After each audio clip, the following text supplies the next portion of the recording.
Go. Okay, we're live. Hello. Hello, if there's anybody out there, We say might hello just to be us. by ourselves. It might just be ourselves.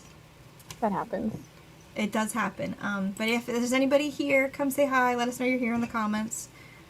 We're just gonna kind of do some nonsense for a few minutes, but we will get into some nano prepping nonsense soon, as is the point of this live show.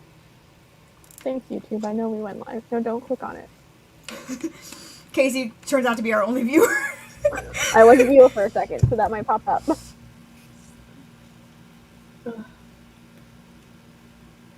I don't know why I'm always surprised. I think that one viewer is me. I'm gone now, but I think it's a little behind. I don't know. I'm always surprised at how fast NaNoWriMo comes upon us, even though I'm like very aware. Right. It's literally literally like the final day of November. You're like, God damn it, I wish it was November again. You know what I mean? Like you're done, you take your deep breath and you're like, but it's over. And so like the whole year you're like, man, I can't wait till November. But then when it's like almost November, you're like, how is it already November? I'm not ready. I'm not ready. I don't want it to be November. You're like, give me more time. But up until that like point, you're like, oh man, I'm so excited for November. I'm gonna have a good time. I'm gonna write a book. And then it comes and you're like, oh my God, I have to write a fucking book. What the hell? Never wanna write a novel. A lot of people wanna write a book. So sit down and focus, cause it's November and I'm gonna write a freaking book. I hope people come into that. Sorry. I really do. It says one viewer, but it said it's like it went back to 0 and then it went to 1, so I don't think it's you anymore. Oh.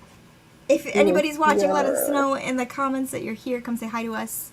Otherwise, we'll just keep talking to ourselves, which we do frequently anyways. But we would also like to talk to, other people out there. So let us know. If you're there. If you're a ghost, let us know how you died. I mean, let us know how that, give me, for writing research, I have ghosts. I need some help, so if you're a ghost, hit me up. Don't actually hit me up, oh please or God.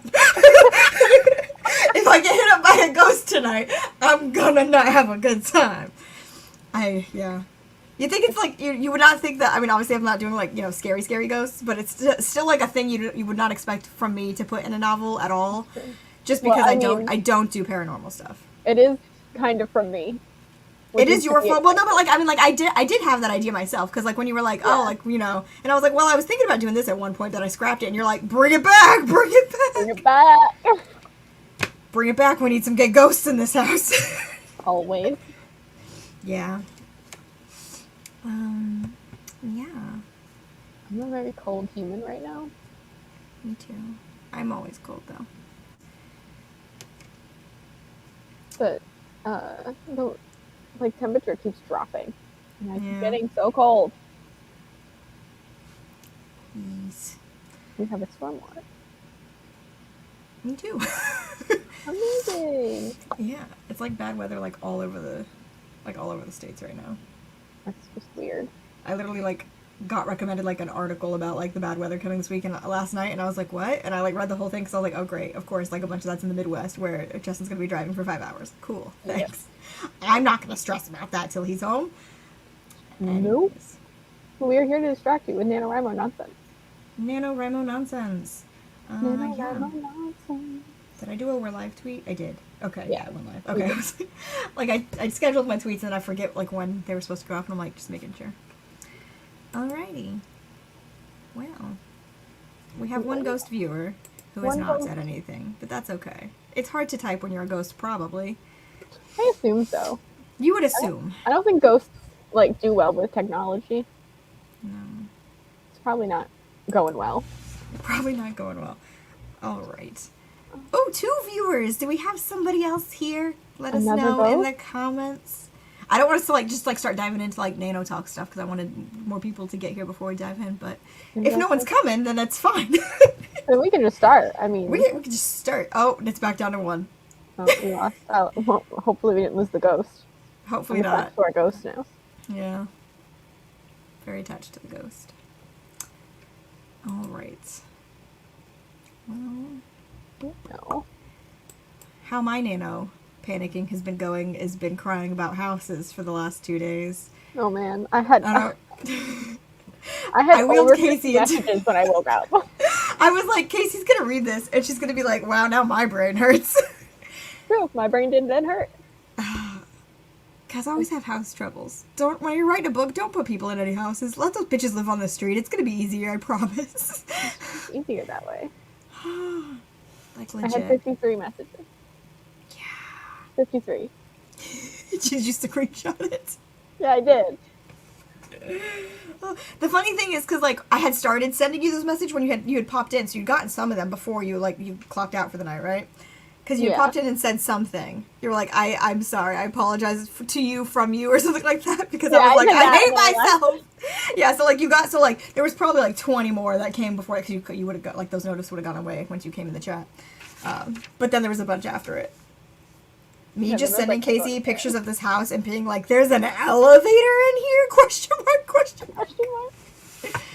Listen, don't base your book houses after real life houses if you don't know what the layout is, because it's a headache and a half. Build from scratch. I promise it'll be less terrible. It'll probably still be terrible, but like less. Or unless you have a house with a floor plan. The thing is, like, while I do have like a really good imagination, like actually describing things how I see them in a way that like other people will see what it is I'm trying to like show, I'm not as good at. So if like I can physically like look at something and be like, oh, it's this, and then I can kind of like frame my descriptions around something that I'm already like seeing, and then I could like show it to you and be like, okay, see, this is how I described this room, and this is kind of what it looks like, except like I tweaked it like this or whatever, and then you'd be like, oh yeah, like that makes sense, I can see that. But like I used to be good at descriptions, and I don't know what happened. They left. They ran away. They never came back. They left and they never returned. Now all I'm good at is characters. I think I'm good at dialogue. I'm not like great at it. Like sometimes it's not great, but I think it's one of my stronger things. I think I'm pretty decent at dialogue. At least with this series, because I know the characters so well. I don't know if like I'm overall good at dialogue. I haven't tested it in a hot minute with other characters. But I don't think I'm bad at it. I'll say I don't think I'm bad at it. I don't know if I excel. I don't think I'm bad. But sometimes your echo dialogue is just me speaking. It's true. It's true. Which is great dialogue, in my opinion. I'm a real fan. Casey sometimes just says stupid things, and then we laugh about how it's exactly something that one of my characters would say. So then we put it in the book. It just makes sense. Yeah. They're also snarky assholes, so like... Exactly. It makes sense. Yeah. Yeah, I'm not good at descriptions anymore. I used to be really good at them. Or at least I think I was really good at them. I don't really have, like, proof. I don't have, like, people to come tell, like, I was good at it, but I was at least able to do it, and I thought I was good at it. Now it's like, how to describe things. I don't know. I cannot tell you. So, that's one thing that I'm trying to work on more, and it just definitely helps. That's another reason why, like, I always face cast. Like, even if I'm like, it doesn't look exactly like this, like, I can formulate my descriptions based on, like, this thing that I'm looking at. I know a lot of people will do that because they can't see in their head, like they can't imagine as well. And I can, but it's like I can't describe it correctly, so that's why I also need the visuals to then be like, does this description look like this person? Yeah, it's science. I face cast this time just because it just was easier than trying to imagine people. Yeah. I saw somebody like on like a tweeted the other day who was, because like there's like a whole thing on Twitter, like on writing Twitter going around where people are like posting their face casts. And I saw somebody being like, wait, you guys can see your character? Like, you already know what they look like? They're like, I can't see shit. It's like, they're just blurry people. And I was like, well, that's another reason why, like when we were with Haley the other night, and I just sent her my Pinterest board, and she was like, oh, okay, this is the face, and, like, this is the face. You know what I mean? Like, picking the face, and then, like, building the character off of that, because, like, if it's harder to, like, imagine what they look like in your head, and therefore describe them in the book, face casting first is also, like, I think a beneficial thing for those kind of people. But it's also fun. It's just fun. It's just fun. Where you get to talk about your work in progress, and you're like, oh yeah, like these are my characters, and just throw up some pictures of some pretty people from Pinterest. You get to scroll through Bree's 300 plus pictures of pretty people. 400 plus now, Casey. It's 400 plus. I didn't realize how many I had added since the last time when I sent it to Haley the other day. I think it's like 450 or 460 now. Gosh, yeah. And the other day I sent somebody on Twitter my writing playlist. I saw.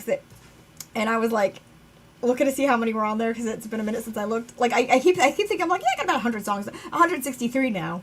163. That's what happens when you're writing, like, the same story idea with the same characters for over, like, a decade. Like, you build these things that get real big, you know. It's not like I got 5 songs for my book. It's I got 163 for my series. I almost went off track last night.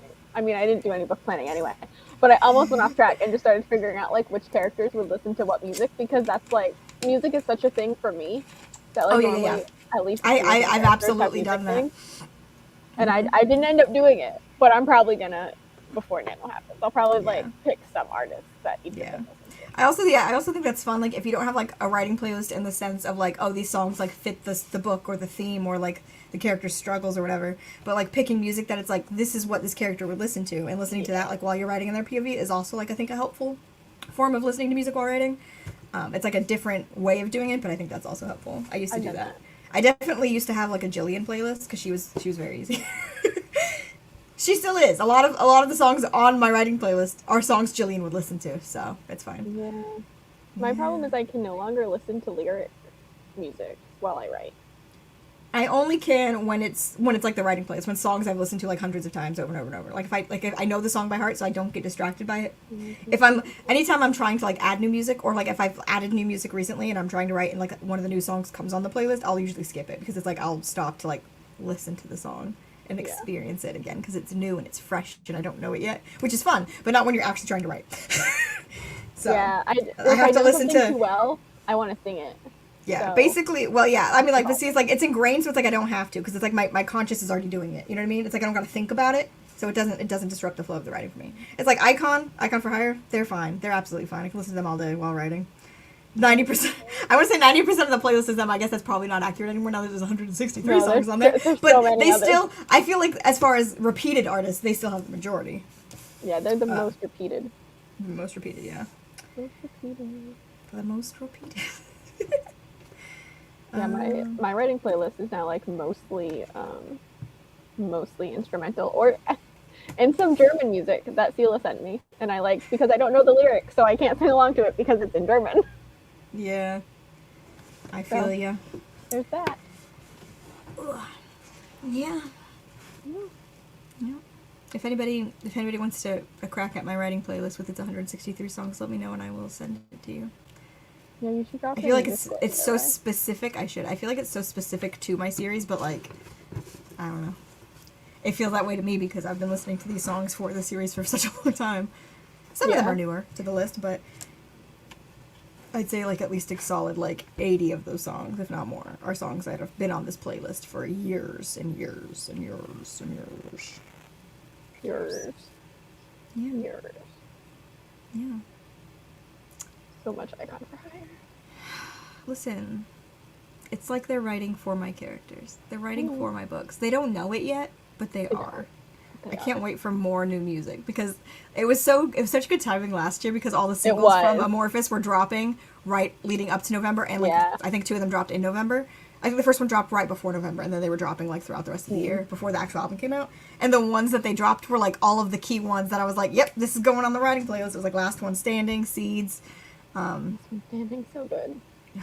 It's so good. I'm not like still not 100% set on the part titles, but I do think I'm going with that for part 1 just because I feel like I'm gonna tie it in, and then I'm gonna go full circle with some of the things that are happening obviously in the end of the book in part 3. I think I'm literally gonna have that person like say those words out loud. Yeah, that would be and then have it come full circle, and then the thing that happens at the end. I love when they say the words that are like the part words or the book title or whatever. It's so good when they say the words. Yeah.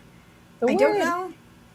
I was like, I don't know. I do think in book 1, I think I do have like, I think it's Jillian. Yeah, it's gotta be Jillian because she's the one who's like pushing for it. In book 1, I do think I have her literally say the line like, make a move, like we need to make a move. But like the other part titles are like pieces and fight, so it's like those words pop up, but it's like, it's, you know what I mean? Like, of course those words pop up. But like the actual, so since those are one word titles, they don't, it's like harder to make it like be like, this is where they said the part title because it's like obviously it's gonna pop up more than once. But yeah, I think I was leaning towards the song Blind Side for part 2, which I think I really like. The more that I'm mapping out part 2. Not coming to me from the top of my head. Blind Side. It's Icon, obviously. Obviously. I will say that if they don't start giving me new music soon, it is going to be harder to continue just using them for the part titles. Yeah. But it's like, if I'm doing it for book 2, then it's like, I gotta do it for all of them, right? It's like, if I had deviated for book 2, I do that every time now that I say it when I'm talking about my book. It's like, invested, you know what I mean? It's like, leaning into it. My book series is called the Deviant series, for anybody who may be watching this or watching this later. That's why that was funny. There's 2 people again. There's 2 people. Hello. Say hi to us in the comments. Let us know you're here. Oh, no, it says there's 1 person. I think people keep, like, clicking on it, and they're like, I don't know these people. Yeah, I don't care. I don't care about these people. That's fine. That's fair. We have each other. That's what this is for. Yeah. We would be doing this anyway. Yeah, exactly. Like, this is what we were, except we were crying about a house 5 minutes ago, which we may still do while we're live. If no one comes, we'll just keep crying about this house, and then maybe you guys can help us. My ghost house. People. Yeah, there's gonna be a ghost in the house, so representation for you, Ghosty. Exactly. Yeah, some good old Ghosty rep. I'm so tired. I didn't sleep much, by the way. Who sleeps? No one. But yeah, I was gonna say, I was like, if I had chosen other songs from the writing playlist for book 2, then I could just keep it being like songs from the writing playlist, and it could just be anybody. But since I'm also doing book 2 as icon, I guess I could like split it. So it's like, if I didn't have enough icon for book 3, like book 3 and book 4 could be like the same artist from the play. Like, you know what I mean? I could do like that, but it not be icon. I do have a lot of digital daggers on there. I got a decent chunk of Fallout Boy. Trying to think of anybody else who's, there's a shit ton of Beth Crowley. Yeah. Which is funny because most of her songs that are on my writing playlist are songs about other books that exist that she wrote for those books, which is... That would be funny. It gets real meta. Who else is on there, like, a lot? Like, there's some artists who have, like, 3 or 4 songs, but, like, a lot. I think the top contenders are Icon, Digital Daggers, Fallout Boy, We the Kings, because I have a lot from that one album. It's pretty much, like, almost that entire one album, but, like, nothing else from them. Just that one album, because it fit really well. I forget about We the Kings. Me too, until they come up on the writing playlist. And I'm like, oh, yeah, those guys. They exist. I never even listened to them, really, outside of adding that, like, most of that album to this playlist. Like, I never was, like, a We the Kings person. I just, like, stumbled across... I think the first song I heard, was... It's normally Check Yes, Juliet. Oh, okay. Not including that song. That was, like, their single. Everybody heard that song. I meant, of the ones that, like, that got me to actually listen to more of them, that got on this playlist was one of the songs from that album. I want to say it's either, like, Art of War or... There's also a lot of Mickey Echo. Oh, yeah. Mickey Echo, man. Mickey Echo. I added more Mickey Echo recently. There was like he had probably like 3 or 4 songs on there, but then I went and listened to his album Time, and I loved the whole album, and I was listening to it constantly for like 2 months straight, and then I was like, you know what, some of these songs can go on the writing playlist. Some of them kind of do fit a little, so I added a bunch more of him. I want him to put out new music. He doesn't have a ton of stuff. Like, after I listened to that album, and I loved the entire album, I went and listened to like all of his stuff, and I was like, dude, make more music, please. He's really good. He's really good. Thank you, Teen Wolf. Thank you, Teen Wolf. That's where I found Mickey Echo, was the song Kids and We Must Be Killers. Both of those songs were from Teen Wolf. That was my favorite thing about watching Teen Wolf, is that like anytime it was playing music in the show, it would like on the bottom of the MTV screen, it would tell you what song was playing. So like you wouldn't, like if you were like, oh, I should look that song up later, and you'd completely forget. It was like I'd immediately be like, Mickey Echo, We Must Be Killers. I'm gonna look that up later. You know what I mean? Like I would just put it in my phone. It's just there. It was so nice. You have to figure out what the fuck song it is to even look up. So I wish other TV shows did that. Just like one little pop up of just saying what the song was like in the scene. Just a little pop up. Nothing too distracting. Yeah. So that's our rant on writing music. I'm writing music. Yeah. And I'm just thinking about Teen Wolf again. I know, right? Fun. Just what I do now. Think about Teen Wolf. Yeah. What is that? Oh no. Paper. Okay.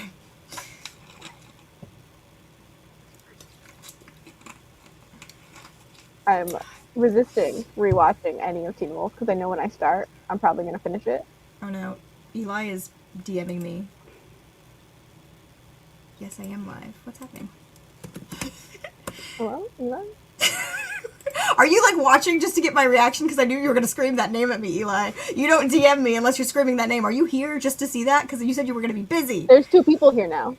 Or were you just saying it so you could see me react to it in the watch back? Because you were going to watch it back later. Oh. Either way, I knew as soon as I was like, oh no, Eli's DMing me, and I knew you were going to scream a certain name that starts with a T. Yeah, that happens. The DM goes, hey, Bree, you're live right now, right? Told. You're welcome. Our children are attacking us. Attacked by the children. Huh? I cannot mentally deal with my feelings about Tom right now, okay? No, we're talking about Teen Wolf. We're dealing with Teen Wolf feelings. That's a much happier subject than my feelings on Tom. Which is sad. Yeah. So you want to talk about? Do you want to talk about what you're doing for Nano? What your project is? Oh yeah, I'm doing a werewolfy romancy thing, and I need to keep remembering that it is a romance, and so it needs to have romance elements to it. Yeah. Because like the tone of a romance is totally different than anything else, and it's not going to be like a rom-com or anything. Yeah, but like the tone of when it's like written as a romance and not something else that just happens to have romance in it. Like the tones are very different. Yeah. And like the beats that are like leading up to that. And you're more focused on like the internal conflict and emotions and stuff. Mm-hmm. And then also, because it's me, they're werewolves, so you're going to be focused on the werewolfness of it. Because I don't think I've ever written werewolves before. Which is shocking, because everybody who knows Casey knows werewolves are in fact her brand. So it's wild. I love werewolves. I'm excited this is the werewolf year. It's finally happening. It's finally happening. The werewolves are here. Yeah. And I've been trying to figure out like the werewolf thing, and I realized I don't actually know. I meant to ask you this earlier, but I'm going to ask you now. Do the werewolves in Teen Wolf actually smell emotion, or is that a fanfic thing? Because I don't actually remember. I don't know off the top of my head. I know they like had the focus on like where like they could hear the heart beating, right? They could hear like the they could hear the heart beating faster, yeah. But I feel like the smelling emotion thing was fan fiction. Yeah, I don't remember if it wasn't like a big like heavy-handed thing. I don't think. Because I really want to include it, but I don't want it to be too Teen Wolfy. Yeah. But I do love the smelling like emotions thing. I think it's really like weird and interesting. Yeah, there's a character. Spoilers for Wheel of Time if you're reading that before the show. There's a character in Wheel of Time who has some wolf stuff going on. He's not a werewolf, but like, you know, he's a wolf brother. He's a wolf brother. He's a werewolf. The Wheel of Time people are lying to you. That man is a werewolf. And well, he doesn't actually turn into a wolf or anything, but like he has the wolf senses and his eyes turn golden. Most people don't turn into full wolves. They just, you know, they lose their eyebrows. Like he doesn't physically change, other than his eyes have changed colors, but they stay that color. Like they just changed. Count that as a werewolf. That's fine. But I was gonna say like he smells like the emotions and things like that, and I always thought it was really interesting how it was done. I wonder if that's something that I would do with Nyla, like while she's in human form, if any of that stuff would linger, depending on like how fresh she was out of shifting. You know what I mean? She's not a real wolf, but like, you know, would like the senses linger? Yeah, would the senses linger for like a few minutes, a few hours, and then or a few days? I don't know. I feel so much stuff with Nyla. I really need to work. I feel like they wouldn't, because I feel like it's a physical change. Like you're.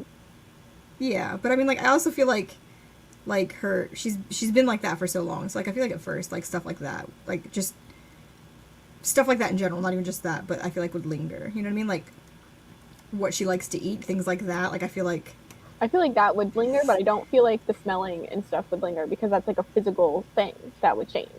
I don't know. I feel like it could. I feel like I could fudge it and it would be fine. But you could fudge it. You could do anything. It's true. I am the god of this world. Why is my notebook not? Notebook, behave.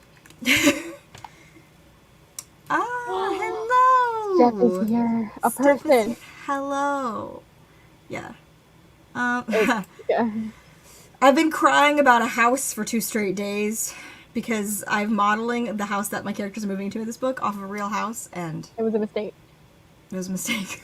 It was a large mistake. So that's how it's going. I sent Casey like 50 plus messages in the middle of the night screaming about this house and its structure.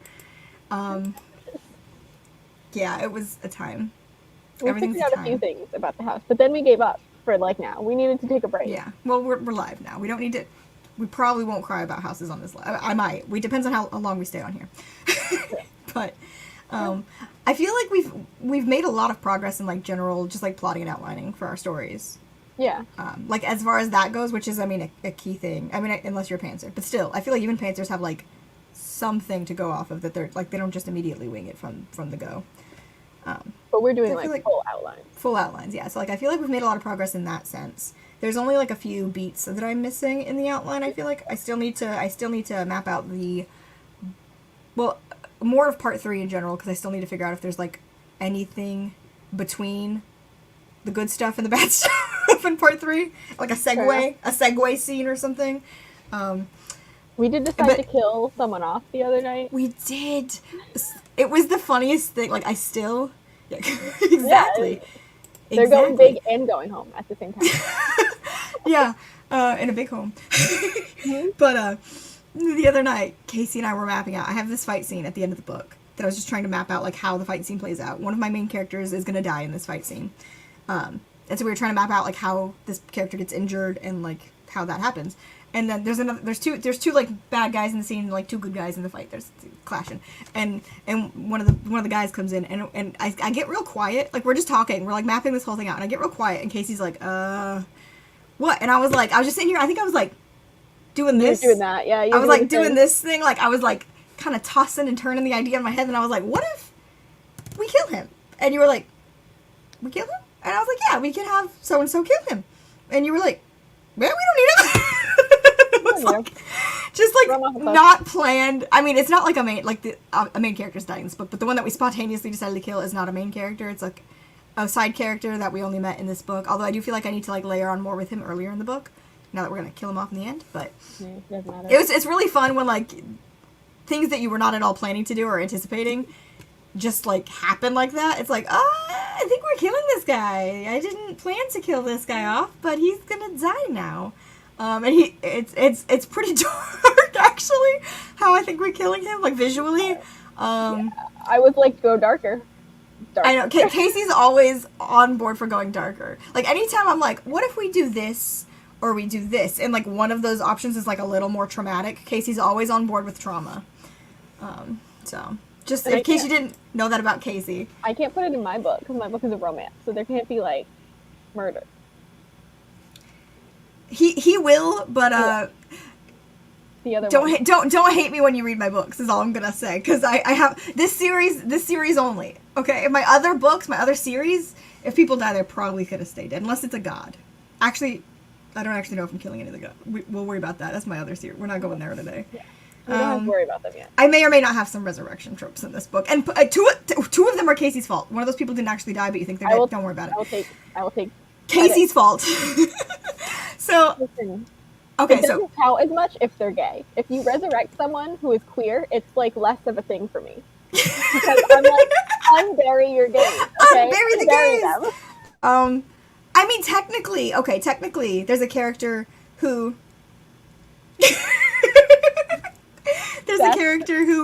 died, true. But in the sense of it being a resurrection trope, they're back as a ghost. Like, they're not alive again. We're dealing with a ghost. So one of them, it's like, it's a different... I feel like counts because, like, that character... Technically, you didn't meet that character. You only meet them as a ghost. But, like... So I don't actually know how well it falls into the resurrection trope, but... And then the other one wasn't actually dead at all, but people thought this character was dead. And then there is one that is a straight-up resurrection trope, so... Eli, stop screaming at me! You can mute him. No, I don't like to mute the children. You can mute him for an hour. I have all of Discord muted when we go live because it bloops at me and I hate it. The bloops. Yeah, I really should do that. But you know, the reason this is Casey's fault, I have this thing where back in the day, back when I first started properly plotting out this series, and I was just like working all on my characters because apparently I didn't have enough. I had enough, and I just kept going. Mm-hmm. And I said, Haley, my dear, my love, give me a character for this book because I want like a throw in somebody else. So Haley gave me a character that like an OC she'd created just like a long time ago named Phoenix. We created.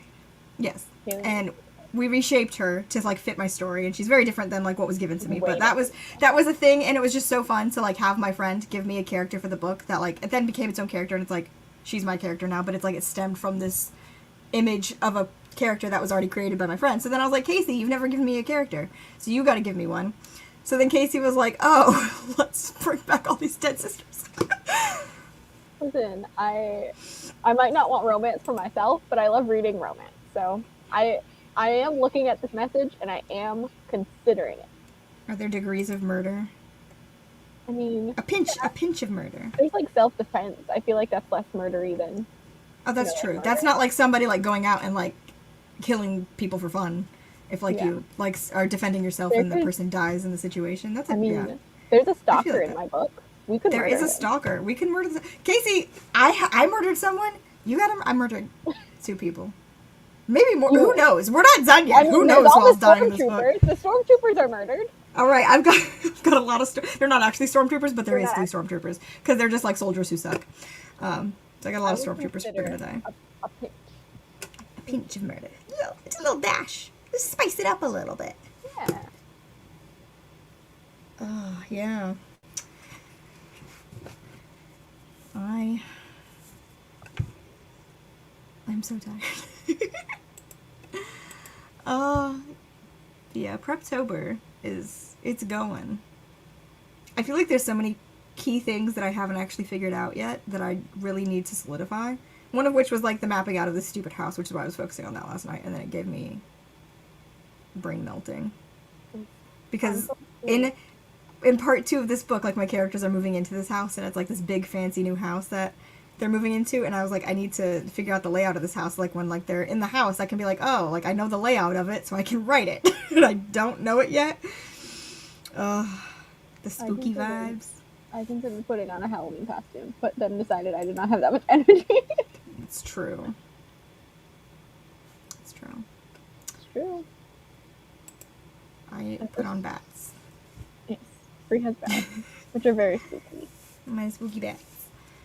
Yeah. I'm just trying to work on the very end of my outline because I thought I finished it and then I decided to add like some stuff. Yeah. Probably like 10 more chapters, and I just haven't figured that out yet. Welcome to my life. Yeah, I realized when I was going through, like, after not the last time, I think it was like the time before that when we did a planning session, not the last one, when we figured out like most of my part 2, because last time we were working on part 3, when we figured out most of my part 2, but I was like, there's all these other stupid little details that I wanted to add in, and I think that I'm going to have to change the time frame of this book, because I feel like this is going to run over like the time span of a year, because I want them to like be like I want part 2 to be longer than I feel like it is going to feel like, you know what I mean? Like as far as like time moving, like how many months are passing or whatever, because like there's a lot of other stuff that I wanted to do, and you have to get them into winter. Exactly. So I was like, and if I got to figure out also like how long they're on the road in part 1, which I want it to be like a little while but not like super long. There's so much timeline stuff I really need to figure out, and it's like if I don't figure it out now, it's like it's fine, but it's gonna be hell in editing. But the thing is, like, I haven't gotten far in edits in book 1, and I gotta figure out the timeline for that too. So like it's not gonna like fuck me up to not have the timeline for this book when I'm like still trying to figure out what that timeline is. So it's like from changing things, that's okay. Well, you know when it's gonna suck. What time of year book 2 starts? Presumably. Because you wanted to do the I wanted book 2 to start directly, like basically almost exactly a year after book 1. Like I want a whole year to have passed, a little bit more than a year, a little less, or something like that, which I think that's fine. So I just have to figure out if that time of year is the same time of year, like if I'm changing the time of year that is for other things to line up. Because originally it was like I wanted it to be in the summer because Jackson and Leah were getting out of school. So then if we're in the summer at the start of book 2, but I need to be in the winter at the end of book 2, that's only a few months. That's only a few months. So I might like have to wrap it around longer. But I also kind of like the idea of it being longer because because the thing is in book 1, like I was like, oh, I want it to be a year. But the thing is in book 1, not everyone is there at the start of the book. And I was like, oh, I want them to have like all had like a year together. You know what I mean? But like Jillian and Jensen and Phoenix all come in probably about the 6-month mark, so like they haven't even been, and like I want that bond to be stronger, have them had longer time together. Hi Josh. Hi Josh, thanks for popping in. Thank you, we love you. Hope you're having a good time. It's always spring. That's so funny. That's funny. See, the thing with me is, like, if it's not mentioned how much time is passing, I assume a book I'm reading about a year's passed. And it really throws me off when it doesn't mention it until you're, like, in the third book of a series. I'm looking at you, Cassandra Clare. And you're, like, a month has passed, 2 months have passed, and you're, like, on book 3, and I'm like, what? And, like, I think it's because, like, I grew up on the Harry Potter, so I'm like, oh, a book is a year, because, like, the school years. I think that's why, like, that's ingrained in my head that, like, every book should be a year. And which is, like, obviously not every book should be a year, but, like, obviously I'm usually reading fantasies that are, like, a little thicker. So I'm thinking, like, at least a year is passing in this time. And if it's not mentioned, that's what I assume. And then it throws me off when it's, like, mentioned later in the series, and I'm like, what do you mean it's been 2 weeks? How do these people even like each other this much in 2 weeks? No. Or it's been, like, 24 hours, and they're like, I love you, and you're like, no, you don't. You're a child. Yeah. Yeah. And I mean, like, it does make sense for, like, if it's, like, teens, if it's, like, YA, because, like, teens do that. Like, they do absolutely get that attachment and think that their feelings are much stronger than they are, and it happens really quickly. So, like, it's realistic in that sense, but, like, if you've got, like, adults, like, straight up full-on adults who are, like, falling in love in, like, a day, I'm like... No one is that productive. Exactly. Like, you can't do all that in one day. Yes. Exactly. I'm like, how could you do it if a year hasn't passed? I need a year to... Oh, Steph, I love you. I love saving the world in a day. Mm-hmm. Oh, my. But yeah, so, like, I do think that book 2 might have to roll around and be, like, a year and a half or something like that. Would that be right? I don't even know. But, like, I feel like I want more time. Because also the first part of book 2, everybody's mad at each other. You know what I mean? Like, there's so much tension with everyone. No one's getting along. So it's like, I don't want to go from, like, them have only, you know which ones I'm talking about, to have only been there for that amount of time. And then, like, the thing to have happened, and it's like, I want more time there to, like, build those separate connections more before we kill off this character. Yeah. Because I want it to hurt more, and I want the hurt to feel as realistic as possible. We want pain. Yeah. It's like, if we meet Nyla in part 2, and then we kill Nyla in part 3, it's like, I barely knew her, I don't care. I mean, you know what I mean? Yeah, it's like, that's and obviously we know the other characters more at this point, but from the amount of time I have, like, passing, I feel like it's more impactful if I've had them have a lot more time together, especially, like, in that house.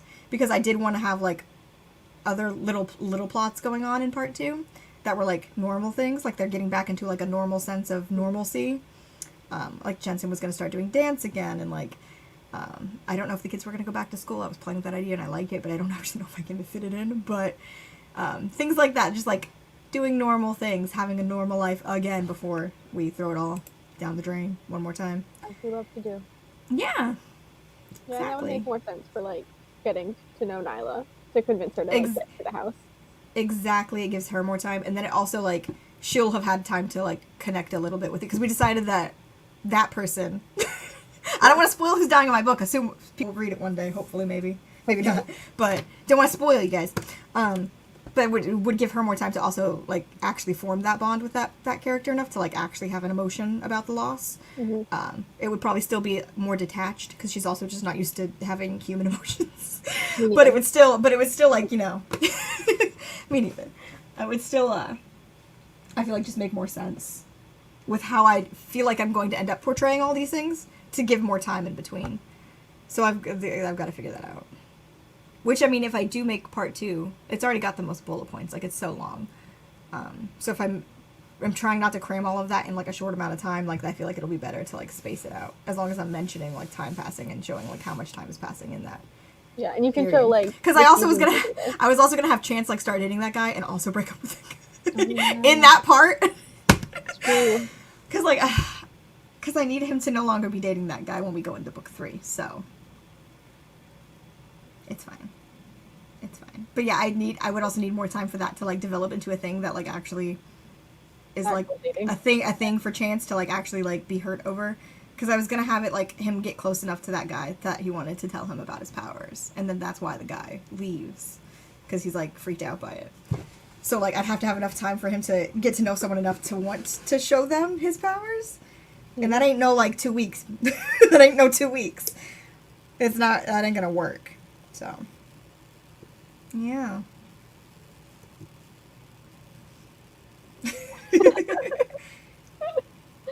Same.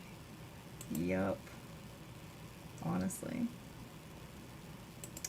This is good to hear. Good to hear. I'm 100% a character writer, so it's like I really want to dig into those like character moments, those character bonds, those character relationships. Yeah. We're very character. Even back in the day when I wasn't as good at writing characters, I was still like a character writer. You know what I mean? I think I'm a lot better at it now. And like I'm really good with the dialogue, I think. I think that's the thing I'm best at. Probably. It sure isn't building houses, I can tell you that much. We're not house builders. Do you remember the windows? I do remember the windows. Do you want to explain the windows to the people?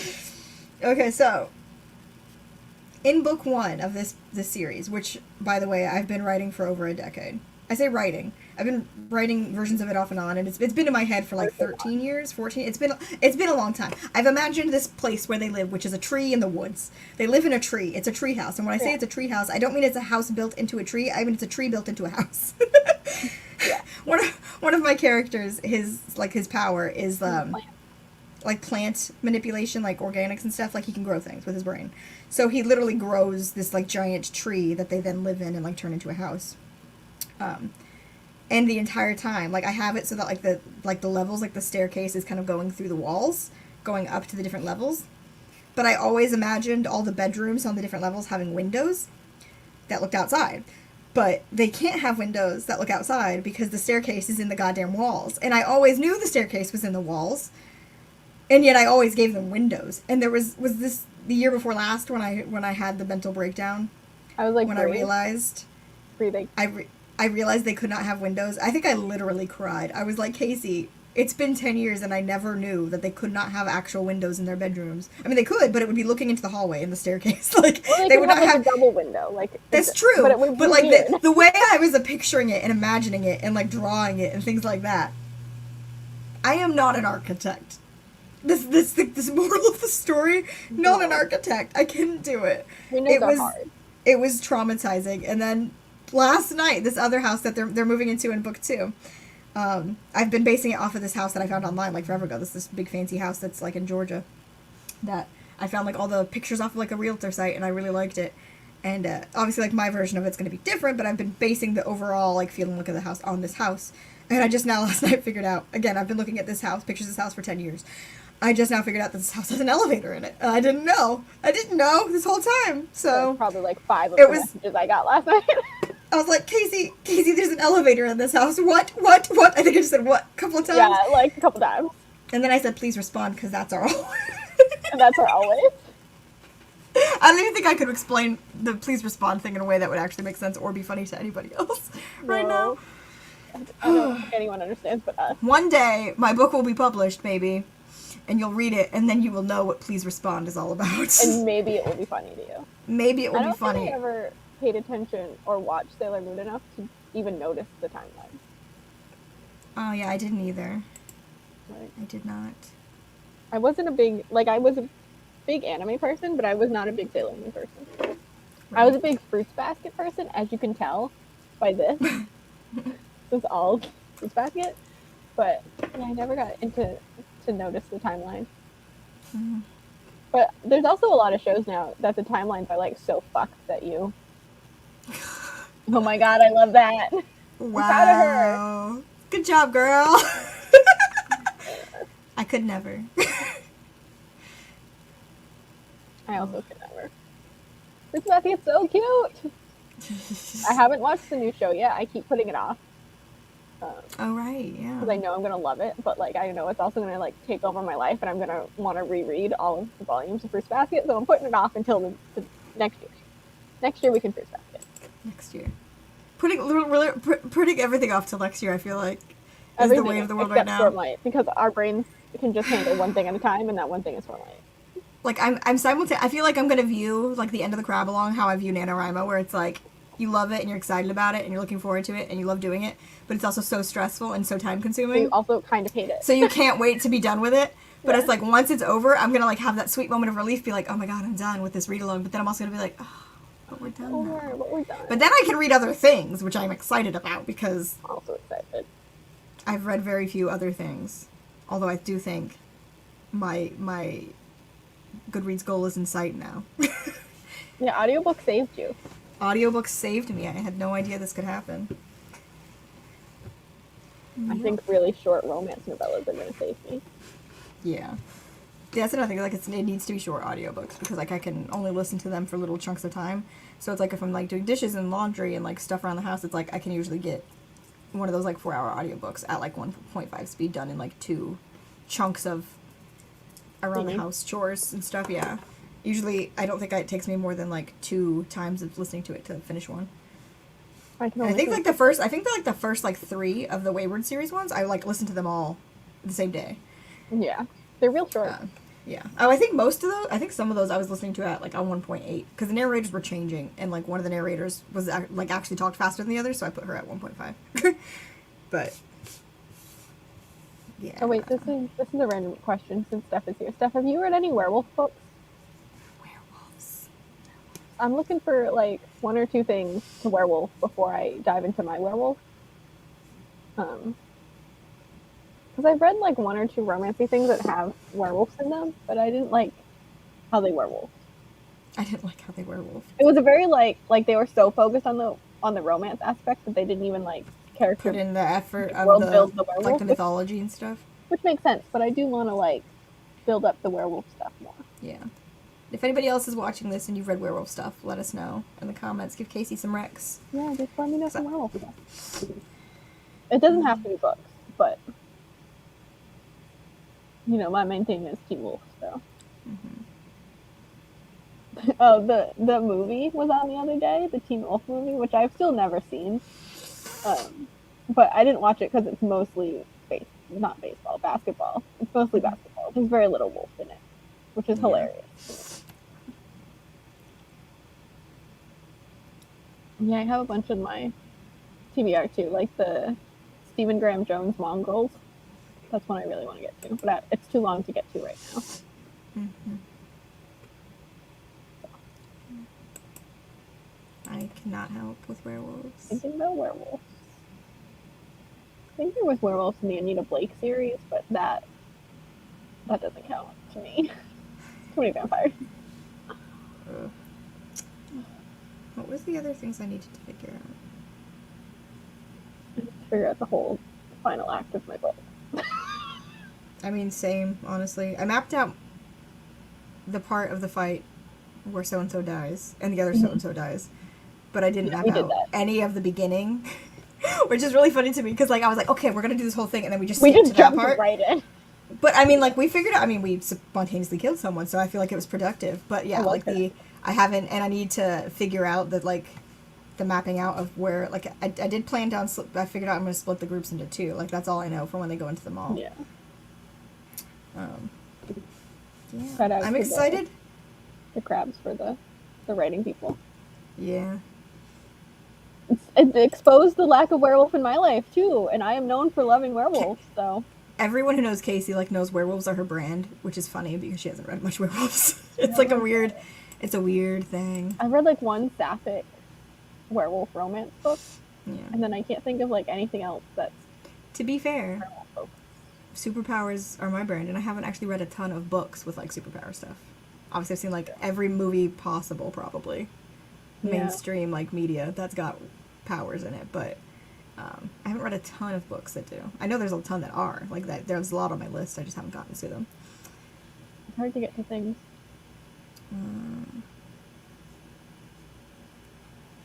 I was thinking,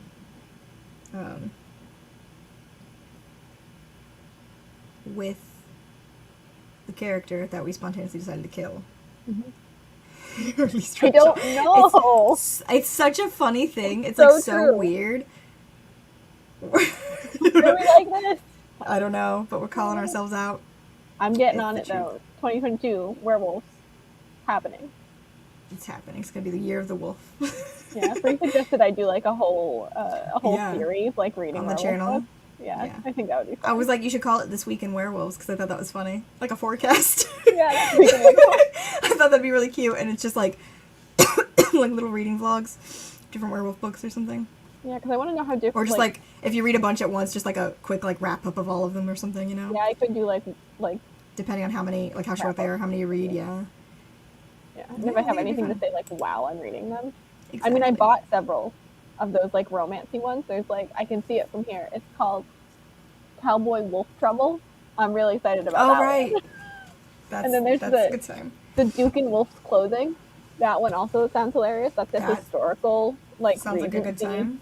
Werewolf book. So there's a lot. I have a lot to read. I just haven't read them. Yeah. Yeah. Now I'm just thinking about werewolves.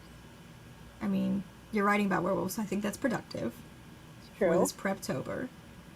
It's true. Yeah. Maybe I'll watch the pilot of Teen Wolf. Because they need to watch it. Because you will go down a hole, and then you'll watch the whole show, and you won't do any writing. I know you. I know. I've only ever watched the first 2.5 seasons, though, and I don't actually know if I want to watch past that. Oh, I haven't read Dick Fight Island yet. However, that might have to be a 2022 thing too. I gotta admit. Yeah. Because Casey's like barely read any of Words of Radiance right now, and we're running. I'm like 70 pages into Words of Radiance. We got 2 weeks, and you also gotta read Edge Dancer. And also next month we're writing our books, so we're gonna try to cram out Oathbringer in like 3 days. We're gonna have to sit down and pick days when we can just sit down and read, and we're gonna have to be hit on our word counts.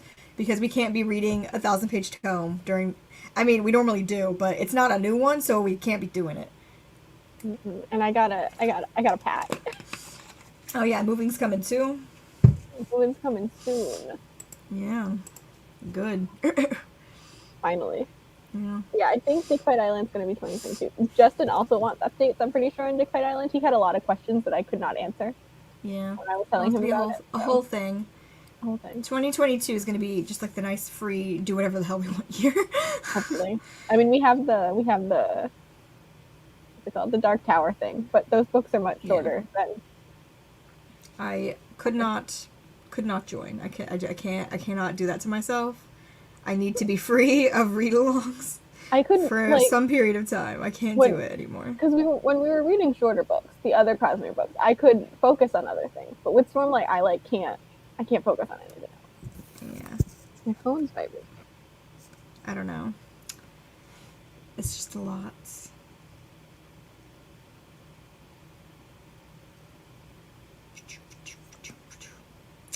a lot. It's fine. It's going to be fine. It's fine. Our kitchen cabinets are being delivered probably in the beginning of December, so. That's good. After that, we can probably move, but I would like to be mostly packed before the moving. Mm-hmm. So that is how that's supposed to go. Being packed before the moving. Mm-hmm. It's supposed to go in that order. It's supposed to go. It's not always, but it's supposed to. So. Werewolves. And superpowers. I don't think I've watched many werewolf things. Like, I mean, my obsession with werewolves started with Remus Lupin. Yeah. As probably most people know. Mm-hmm. So, if you don't, it started with Remus Lupin. But I don't know. I haven't watched or read many werewolfy things. I just love the idea of werewolves. Yeah.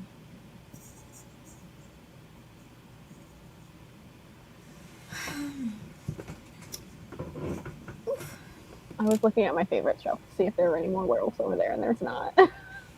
Right.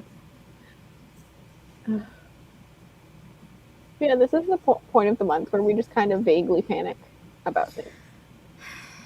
There's so much panicking. So much. Literally, like, every single night, I'm, like, coming home from work at 10 p.m., and then by midnight, I'm, like, on the computer trying, not necessarily succeeding, but trying to work on more plotting stuff. And it's like, that's the time I also need to spend reading Words of Radiance before our live show, but I'm not doing it right now. You're ahead of me, though. I am. I'm more than halfway. But it's like, I need to finish reading it. And then Edge Dancer. And then also, every time I talk about it, or like I mention, I'm like, oh yeah, I don't have a lot of time left to like finish Words of Radiance. Justin's like, Matt, remember when you said you were also going to read Oathbringer this month? Every single time he brings it up. Every single time, Casey. Fuck you, Justin. He's like, remember when you were going to read? And I'm like, no. I was like, our new plan is we're just going to like, you know, like early on in November, we're going to pick like a little, like a chunk of days, and we're just going to like be like, we have to get it done these days. And he's like, that's not going to happen. I'm like, don't you do this. It's going to happen. It's going to happen. We have to do it. Ahead. We're going to do it like new Stormlight style, where we just fucking bulldoze. We're going to bulldoze. We're going to power through. Which is going to be great, because it's the one, I mean, obviously Row, I don't count this, but it's like the one I remember the least. And it's because I feel like my last reread, I still read it pretty quickly. Yeah. Last year. Like, I think it was, like, under 2 weeks. Actual time, like, sitting down reading was probably just, like, a couple of days. And so I haven't had, like, a time where I'm reading Oathbringer slowly, like, over, you know what I mean? Just kind of, like, picking it up and reading slowly so that I retain the information. Good luck in this so, year. once again, we're going to bulldoze through and I'm going to be like, what happened in that chapter again? I don't remember. Yeah. It's fine. Yeah. We'll have our doc and our stuff, and we'll remember things. I will say we are probably going to do. We haven't like planned this out yet, because obviously like I have to wait till like my work schedules are out. But we will probably at least do a couple. Probably I'd say at least 2 somewhere in the month, maybe more. Like live writing sprints. Definitely. It'd be cool if we did one like once a week, but I just don't know what my work schedule is going to be like, so I can't like guarantee us doing that. But I imagine we'll at least have 2, right? Like at least 2 in the month. And we have some fun ideas for some fun things to do during live writing sprints. So, if anybody else is watching this and you're doing Nano, be sure to subscribe to the channel, join the writing Discord, it's linked in the description, so you can stay tuned for when we do those, because we're also going to do a lot of sprints, like, in the Discord, like, on our own and stuff like that. Always. And like, Casey and I and our friend Haley will, like, be on Hangouts doing sprints and stuff all the time.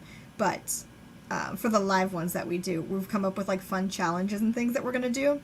So that it's like, oh, in the next sprint, like, you know, we're going to write for 15 minutes, but it's like you have to do this thing, or you have to do this, or you have to include this in the next thing you write. Just, like, fun little challenges, just to, like, make it more fun and, like, lighthearted, and less stressful, I feel like. Add, like, a fun little twist to it. So, I'm looking forward to that. We're coming up with, like, some fun things to do during the lives. So, we will be doing some live writing sprints during November, but we'll be doing lots of just normal sprints in the Discord. Sprinting every day, pretty much. Yeah, we have our sprint bot. Our body sprint. Yeah, our body sprint. I don't know what's coming out of my mouth at any time. Right. But yeah, no, I'm excited about that. So we'll have that going, and we'll constantly be in the Discord talking about writing stuff. So if you're not already in the Discord, join us. Join us in our Discord forums. Yeah, for it'll be writing weirdness. Writing weirdness, yes.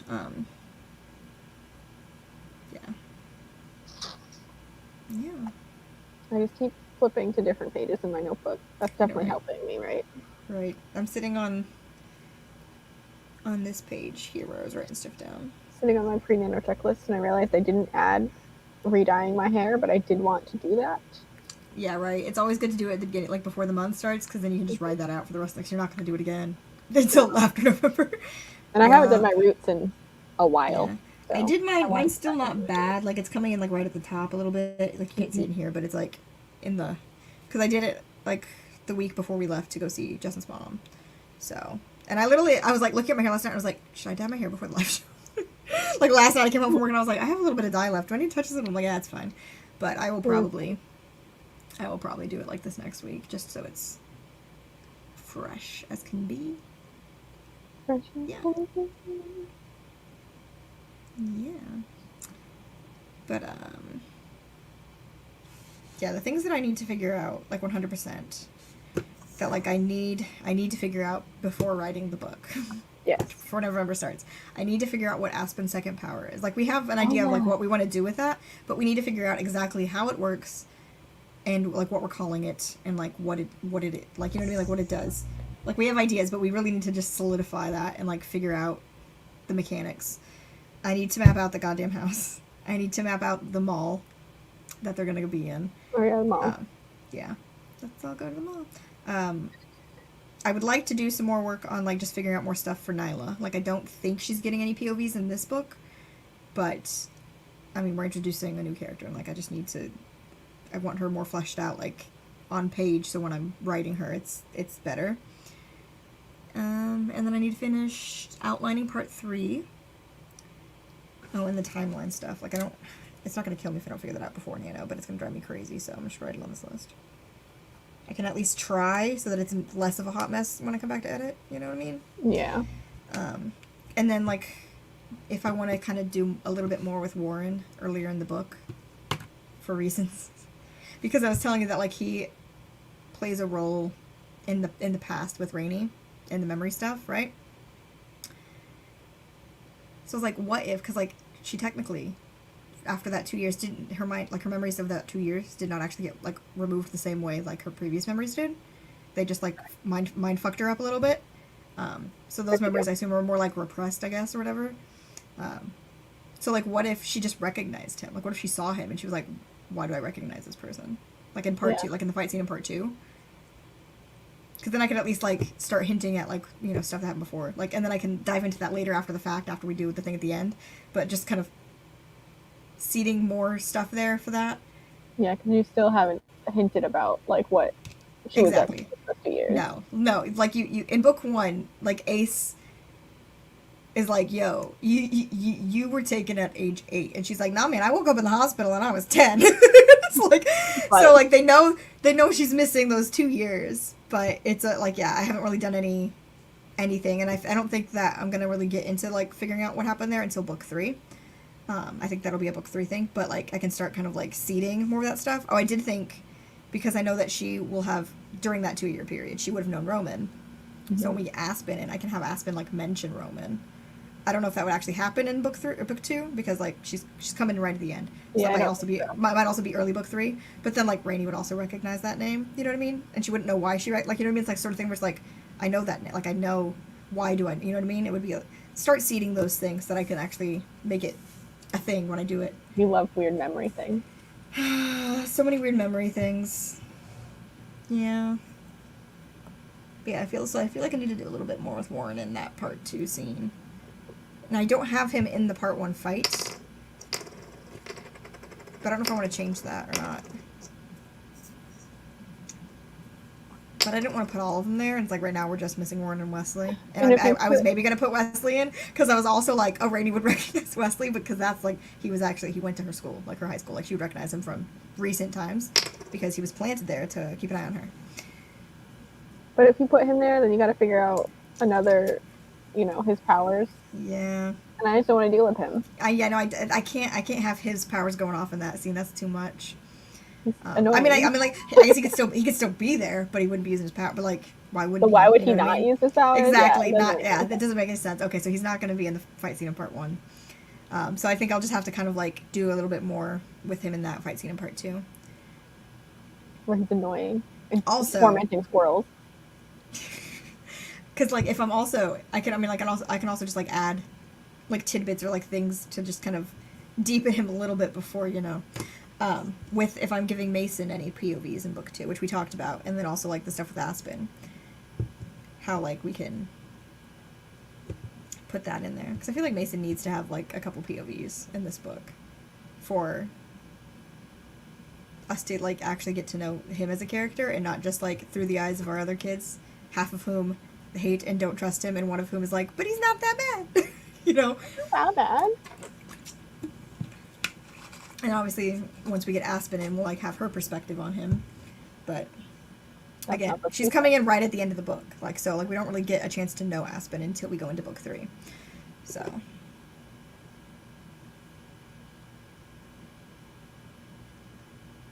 My brain hurts. It's so hard trying to, like, do anything. It is. Plotting a book is hard. Especially, like, when you're trying to, like, I don't know, like, I feel like I take it way more seriously now and with this series than, like, I had previously, in, like, previous years. Like, in the early days of me first, like, trying to plot out obviously, like, I scrapped a lot of the plot points and, like, reshaped a lot of stuff in this new version of Deviants, but I feel like I wasn't as serious about, like, really, like, oh, I really gotta figure out this and this and this. I was just kind of having, like, oh, this seems fun, I'm gonna imagine this, and I'm gonna write this down, I'm gonna do this, you know what I mean? Yeah. I was picking all, like, the fun things and, like, the cute things, and not really trying to, like, make sense of the bigger picture. And so it's just, like, it's so hard when you're, like, really trying to, like, perfect it before you're even writing it. And I mean, like, I had what I thought was, like, a really good outline for book 1, but as I noticed at the beginning of this year going into my edits for book 1, I was changing so many things. Even though, like, the beats of the outline were still mostly the same, like, what was written, a lot of it was changing, so it's, I mean, like, it doesn't even matter, like, how good the outline is. Like, you're still probably going to change a lot of things in editing. But. Yeah. But. It helps to have. It just helps. It helps to have. It helps for the November of it all. Yeah, I saw somebody tweet it, I think it was last night, and I think I retweeted it, where they were like, oh my, I'm devastated to know that, like, actually planning things out makes a huge difference. I'm devastated to learn this. And I was like, yeah. I'm telling y'all. I'm telling you. Yeah, I might even have it's to hard. Like, it's hard to, like, actually, like, plot out your story. Like, it's so work, hard. And it's hard. And, like, you're going to end up changing things and going back on things, and you're going to, like, want to do something later on that doesn't make sense with what you did in the bit. Like, there's a lot to it. But having that plan, even if it's, like, a broken, messed up, not great plan, is so much better than going in without a plan. I know people thrive on just winging it, and I mean, more power to you. But the people who struggle with winging it, who still wing it, try a plan. Just try it out. Try it on for size, you know? See if you like it. If you don't like it, then you can go back to winging it. I don't know, man. People that truly pant are the truest chaos. Every time I've tried to pants it are all the years I failed Nano. And I haven't pantsed it since, 2016? I've won every year since 2016. 2014, 2015 were both pantsing with story ideas that were very flimsy. Like, I barely had, like, a seed of an idea and didn't really know what I was doing. I was like, I'm gonna wing it. I made it to make it past, like, day 5. Like, but I've not failed since. I'm still surprised that I actually won in 2016, but I know it's because that was the first year I was actively writing with you, and not because... Yeah, that's true. Because I didn't have, like, I was planning... But it was such a new story, and it was such a big story. That was the Children of the Sky, the fantasy series. Yeah. That if I had been doing that and it wasn't like us writing together for the first year, I don't think I would have managed, because it was such a new story idea that I just, like, it was all chaos. I had no idea what I was doing. Wasn't that the year that your computer died on the second day? Uh-huh. And yeah, that was that year too. Like, my computer died on the third day. I literally was handwriting words and counting them for, like, probably 4 or 5 straight days. I had already ordered my new laptop before the computer died, so it was already, like, shipped. There was, like, 3 or 4 full days. It was a good thing that I already ordered, because I knew the laptop was, like, it was gonna die. Like, I was like, I have to get a new laptop. So I had blessedly already ordered the new one when it died, so I only had, like, 3 days of handwriting and then having to literally point and count out all my fucking words and then put in my word counts. I still can't believe I won that year. Like, it's a shock to me. But I haven't failed since that year. Like, that was a hell of a year. That was a hell of a year to, like, get myself back into a winning groove. I haven't failed since. Was the next year the year I came to you? Yeah. Right? Yeah, because that was the year I moved in with Justin, and Justin was talking about this the other day. Like, he said something about, I don't remember, we were talking about something about, like, how long I've lived with him and something about the house or something. And he was like, oh, well, like, yeah, the first year you were here and blah, blah, blah. And then the second year, blah, blah, blah. And he said, like, you know, the second year Casey was here for a month. And I was like, no, it was the first year. I lived with you for less than a month when Casey came to stay. I moved in 2 or 3 weeks. I moved in on October 10th, and I think you came, like, on October 20th. Like, you came at the end of October. Yeah, I came at and the end of October. You stayed full of 4 months. Hello! Starting from the... Okay, you can do a speedy catch-up. I don't really know what nonsense we've been spouting, but... I don't either. Welcome. I don't know what we've been saying. Yeah, we've been nonsensing. Yeah, I was there until, like, just before Thanksgiving. Yeah, exactly. You left right before Thanksgiving so you could get home in time. So you came at the end of October, and I was like, yeah, Justin, I lived with you for, like, basically, I think, right about 2 weeks, slightly less than 2 weeks, before Casey came and stayed for a month. I was like, it was right there. Oh, Eli's here too! What? Hello, you're rude. We love you, though. But yeah, so, yeah. I was there for so long. I know. It was, like, literally a month. Honestly, I feel like whenever we actually get back to a point where you're allowed to, like, be able to come visit again, we're gonna have to, like, plan it out so that it's more than just, like, a normal week visit. You know what I mean? Because it's been so long. Definitely. It's gonna have to, like, I don't know how I'm gonna get so much time off of work, but I'm gonna have to. Like, you know what I mean? Like, I know. It'll be a time. But yeah, so yeah. And Casey, by the way, we're talking about how I haven't failed a NaNoWriMo since 2015 was last year I failed. Casey's never failed.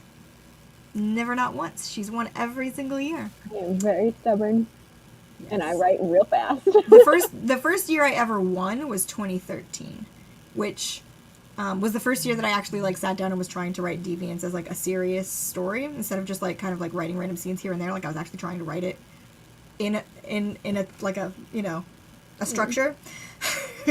And then that was like the first year that like I'd really like met, like got friends with you and Haley. So Haley and I were all constantly talking during that year of Nano.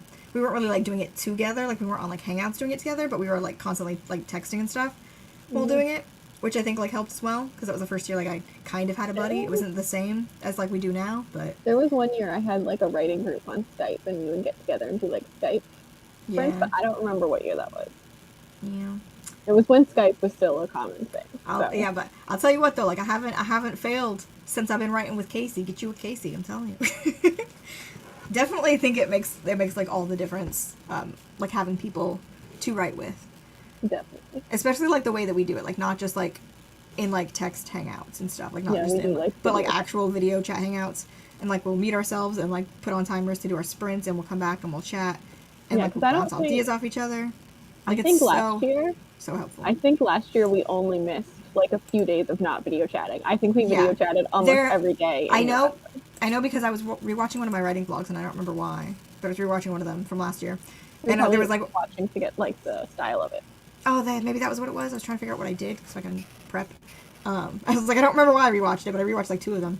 But I remember in one of those videos, I was like, oh yeah, like I was doing like very, very short updates of like, oh, I only wrote like 400 words today. I only wrote like, because like I was working like 5 days in a row that one week, and I was like, oh my god, I don't even remember. Like last year is such a blur. Because I never remember November. I never remember like anything. There was just like so much extra going on last year. Especially when it's a Nano and a Stormlight year, like I don't remember what happened. Nano Stormlight years are rough. And like, do you like that this is not a Nano Stormlight year, but we made it a Nano Stormlight year because we hit ourselves. We made it, and next year is going to be a Nano Mistborn year. Nano Mistborn year, if it's coming out in November, and then the year after that will be a Nano Stormlight year. Yeah, I mean, I hope it does. Like, it's a lot to try to read new Cosmere books during NaNoWriMo. There's a lot going on, but I kind of love it. Like it's because it's happened so many times since we've been like friends and doing Nano together and stuff, and like you've come to visit and stuff. It's like it feels like it's part of the tradition. You know what I mean? Like part of what we're supposed to be doing. And maybe next year I could come out for the book release and the Nano. Yeah, maybe. Definitely, we definitely hope so by Stormlight 5 that like you're back and visiting. We'll have so many cosplays to choose from to wear to a signing. But God, like, if you can't come see me for Lost Model release, that's gonna be really sad. It's gonna be rough. Because, like, we've been planning going, like, that specific signing, we've been planning to go to together for years. We've had plans. We had cosplay plans, and I think we're gonna do different ones now because we like other cosplays that we did better, but that's fine. Don't worry about it. Anyways, we got on a tangent here talking about Stormlight, as we always do. If you follow us, you know this is what happens anytime we're talking to each other. You brought up your writing blogs. I think this year I'm going to do something that Christina always does, where she films one short clip every day and then compiles it at the end of the month into like a video. Just like a very short update clip. See, the thing is, I don't know how to shut up. Me neither. I don't know which is why every single week I had updates for each single day, but they were 30-minute vlogs. But I was also trying to like do more where I wasn't just updating like word count. I was like talking about like the story and the struggles and stuff and like the process and all that stuff, which I like being able to like dig into it a little bit.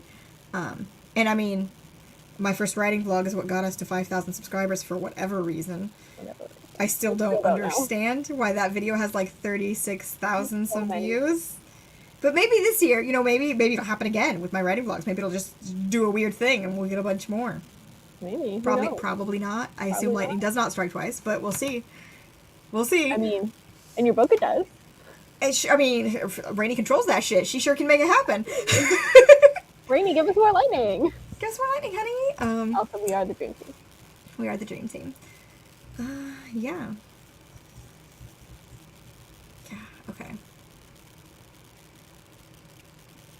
I think the more important thing is, like, so I have to finish my outline, obviously, but I also have to do, like, a bunch of other stuff before November hits, because I know I'm not going to do it in November. Like, I'm going to wash, like, all my bedding. Yeah. There's, like, so many, like, outside things that are not related to writing that it's, like, I need to be caught up on all of my life stuff. And be, like, you know what I mean? Like, have that settled, because I cannot.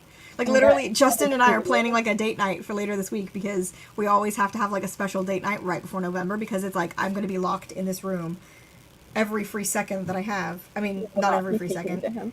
Yeah. It's always so cute though in November because there'll be times when like I'm spending so much more time in here than I normally do that he'll just come and like hang out on my chair and just kind of sit there and hang out, and it's really cute. I'm like, he misses me, and it makes me so happy. It's so cute. Because it's like, I'm always like, oh, you know, like he's going to be sick of me. He's going to be like, oh, finally a break from her. And then he comes in and out with me. It's really cute. So, yeah. Although I do know what was happening in November. The Wheel of Time show premieres, and also some Marvel movie, Eternals. So we're gonna have some movie TV show nights later in November. So I will have to make sure I'm caught up on my words before those days. I think I'm fully separated from Marvel now, and I think I'm happy about it. Did you know that they actually use the term deviants in Eternals for like the weird demon thingies that come through? No, I did not. I was like, don't do this to me. Don't speak to me, Marvel. I remember hearing it in like the trailer, and I was like, they call them deviants. Are you fucking kidding me? But yeah, I think it's for like the weird monster thingies that they like have to hold back or something. I don't really know quite the plot of Eternals. I've seen the trailer. That's all I know is from what I've seen of the trailer. I don't know anything from the comics. I know nothing. Haley, I've given up on Marvel. Haley, if you ever go back and watch this, you probably won't because you're busy doing a Disney or whatever. But let me know what the fuck's going on with the Marvel's Eternals deviants. Oh, you thought of me. See, it's my brand now. I need to publish it soon. Yeah, because like the amount of times, once I settled on that being the term for like my kids with the powers, because like I used to go back and forth. I used to just make lists of words that I thought would work. It took us a while. It took me years and years. I never settled on anything until I found the word deviance, and I was like, I fucking love that. Like, I just love the sound of it. I love the look of it. It fits perfectly because this term, word to say. Yeah, this term, like the term in my book, it actually comes from the bad guy. Like, this is what he calls them, and now they call themselves that because like they didn't have a reason to call themselves anything. They didn't know there was a lot of them before that. Yeah. Yeah. Yep. It's it's a whole thing. Oh. But yeah, it took me forever to come up with that term. I feel like I remember us listing like random words just to try and think of something. I think like every time like I would find words, I would like always send you the list. Mm-hmm. And I would be like, I don't like any of these, but like these are like adjacent to what I'm looking for. You know what I mean? It was just like nothing ever fit right until I saw the word deviance.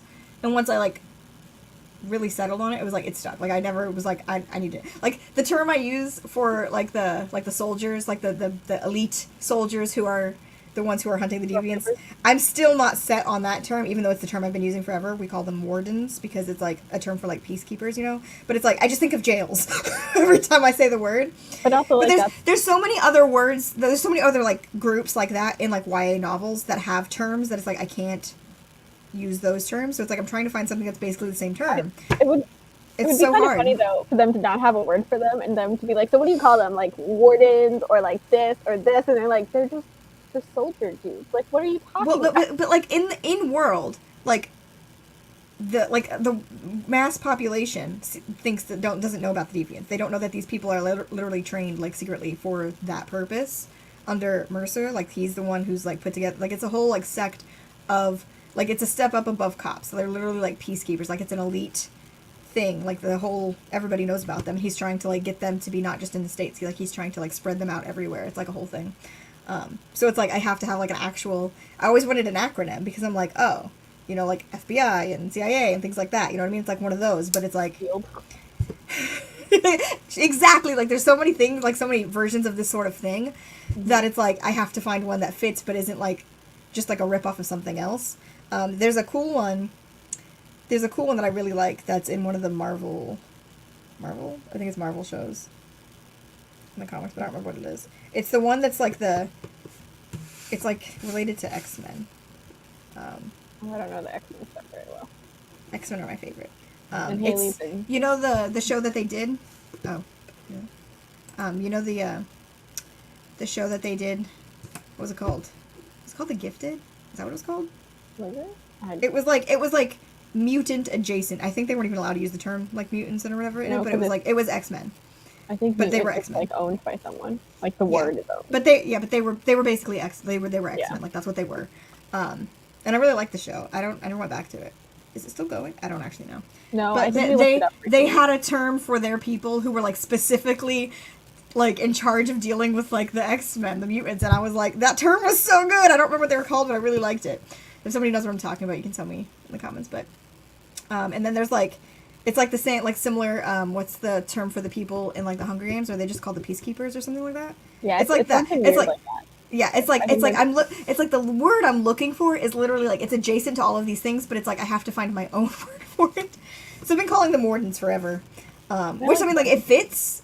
I don't hate it, but it's like it's something that I'm still not 100% set on. Like I would be happy to change it, even though I'm 10 years into calling them wardens. And I still want an acronym. I just call them stormtroopers. Well, I feel like my characters would call them stormtroopers because they are, like, you know what I mean? They don't land it right. They're not very good. But yeah. But yeah, so that's another thing that, like, overall story-wise I really need to work on more is the them. It's the them. The them. Their whole thing, because it's like I haven't put a lot of work into them, and I need to. But yeah. So right now we call them the wardens. I knew you would appreciate that, Josh. I literally, as I was saying the invested joke, I was like, Josh would like this, is what I was thinking. Because you always make that joke. We make it back and forth at each other with finger guns, and I don't know how this started, but I think I started it. Probably. But yeah. But yeah, that's not something I care to work on right now, is the wardens. That's a down the line overall editing thing I need to work on. Have we told the people what we did, like, 2 or 3 weeks ago now? How we watched a whole 40-minute video on a power for a character in a show that we don't care about? This is a good segue into how we need to figure out Aspen's powers. Okay, so I have this new character. It's Casey's fault. Her name is Aspen. She has 2 powers. We decided it was important. It doesn't actually matter, but I want her to have 2 powers.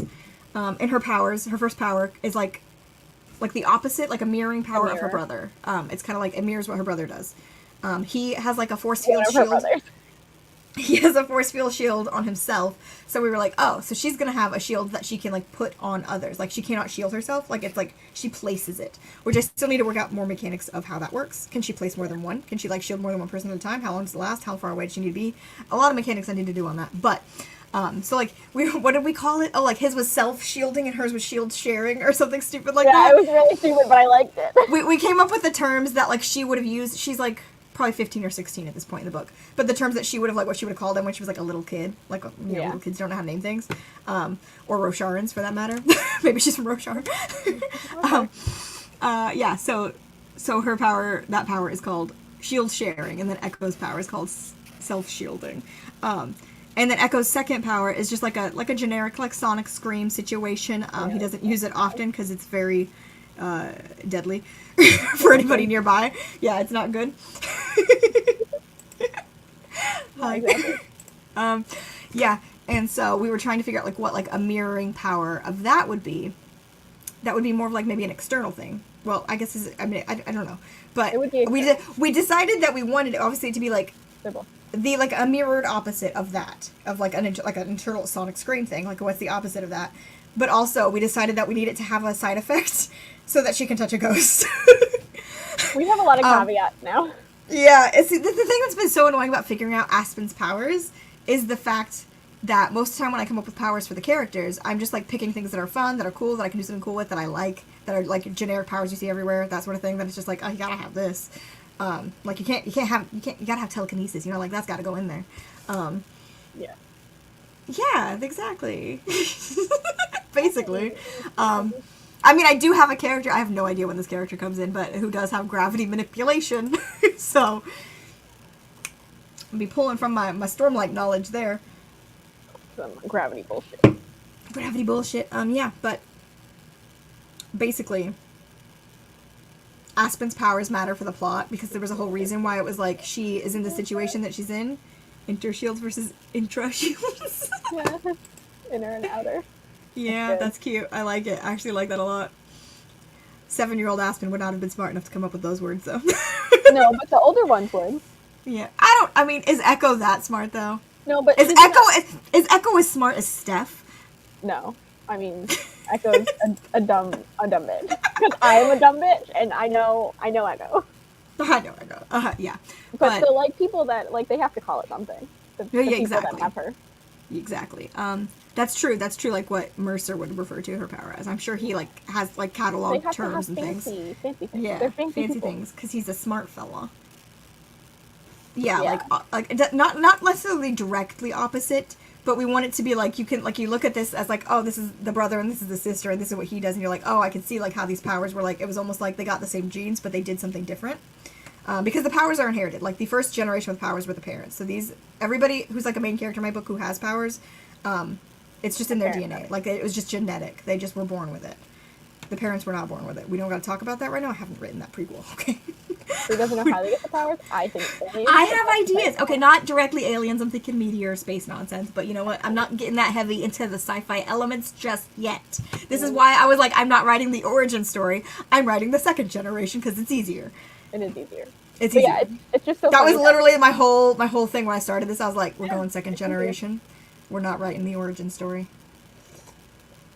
But yeah, Aspen's powers, because of like the situation that like is her plot arc, I needed her powers to make sense for a certain reason, like why this person has been keeping her kind of like hostage and stuff, and like why he uses her for the power, like what the power was useful for. And we decided that her second power is maybe a secret, like the bad guy doesn't know that she has this power. We just kind of said that like it doesn't have to be exactly opposite. Oh yeah, it's not like a direct. It doesn't need to be a direct opposite of like a sonic scream. It's just I want it to look like the genetics did like something similar but different. Yeah. So the fact that like he has a shield for himself and she can put a shield out there, like that's not exactly the same thing, and probably the mechanics of how those work are probably going to play out differently. They're not exactly like the shields themselves. Yeah, they're not exactly opposites, but it's like you can see how it's like, oh, they inherited like this specific mutation. I don't want to say mutation because that's very X-Men, but you know what I mean. I'm just gonna add in that for some reason it was these two, and Jax just got left out of the family thing. He's just over here in the corner. And we're talking about Echo and Aspen. Oh yeah, we are. Not Dice and Doe and Domino. None of theirs are. Well, Domino, we didn't give her any powers. That's true. Which I mean, like. I was thinking about that. Yeah, I realized that when you said Jax. I was like, wait.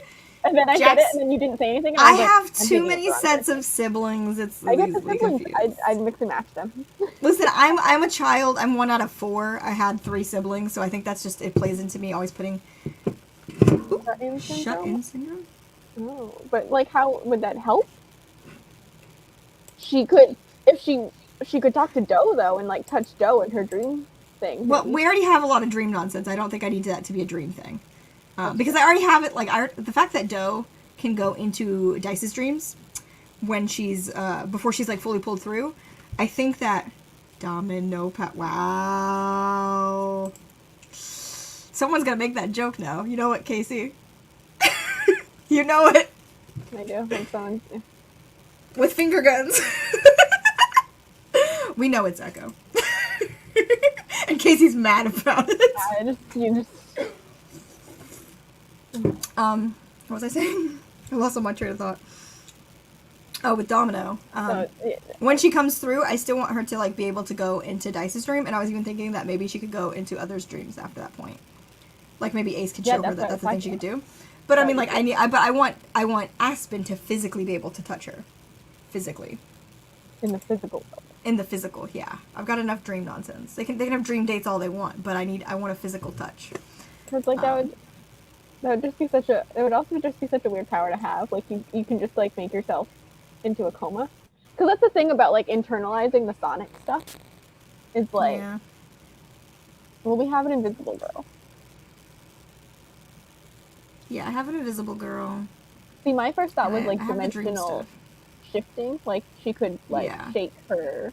Yeah, we were thinking in the sense of like sonic vibration stuff, but I just don't know what to do with that. Yeah, which is why we're not thinking exactly opposite, because it would be internal, and then I think she would just be hurting herself. Yeah, but if it's still something that you would look at and you would be like, oh, like this is somehow like a sonic related thing. Then it still makes sense to be video. Oh, right. This is how we're getting to. Yeah. So we were looking at. I was googling just different Sonic related powers, and on there's like a superpower wiki, and on the wiki, it lists like every character in media that has that power, And so I was going down that list because that just helps me visualize if I'm like reading about a power, but I'm like confused about the terminology, and then it's like the Flash can do this. I'm like, oh, okay, I know exactly what you're talking about. That was the exact example actually. Was I was like, the Flash can do this, and I was like, I understand now. I know the Flash. So, but on one of those lists. Sorry, I'm looking at Steph's comments. We thought of that, but we weren't sure if we wanted her to be that dark, because that was one of Max's suggestions, but I was like, I don't know that I want. I'm not against the idea. I just don't know if I want that for her, because I also don't know that would correlate to her being able to eventually touch the ghost. You know what I mean? And also, like, I don't think that's a power she would use. And also, if she had a power that deadly, she probably would have killed Mercer. You know what I mean? I need it to, like, it's got to make sense with the fucking plot, which is so annoying. She would have killed Mercer. Yeah, so it's like, it could be something that's really hardcore and, like, can even be, like, violent, but I need it to be something that she could not have used to get out of her situation. Yeah, it's like, there's so many plot caveats here that, like, this has to fit into for her. It's the only one of my characters that has, like, their powers have to fit into the plot that she's already weaved into, which is so annoying. It's so annoying. But that's what's making it so difficult.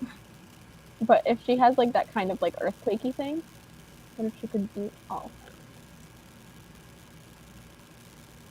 Oh, like, where she could, like... My brain is, like... I know. What's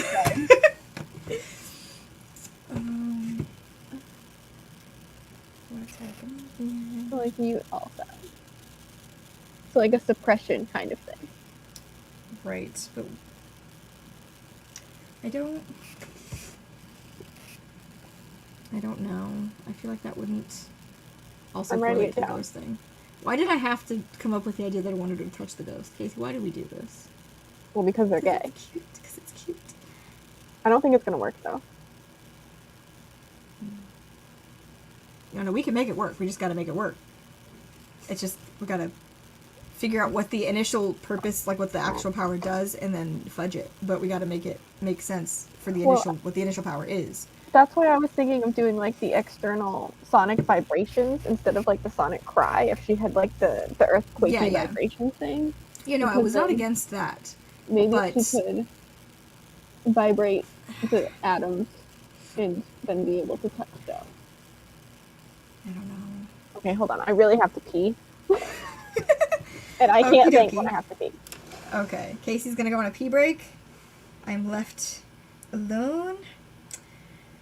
Yeah, no, the thing that's so hard about, like, Aspen's powers specifically is it has to make sense with the plot that we put her in.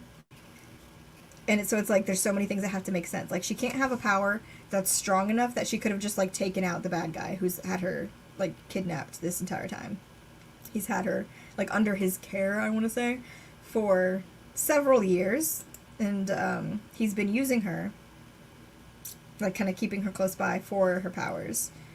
And when we originally just came up with the shield power, because I was like, well, that's easy, and, like, we could just, before he makes himself immortal, that's the thing he does, spoiler alert, if she has, like, the shield thing, then he could have been using her for that and having her give him, her shield, like, to protect him, and that's why he would have kept her this whole time and found use out of her power.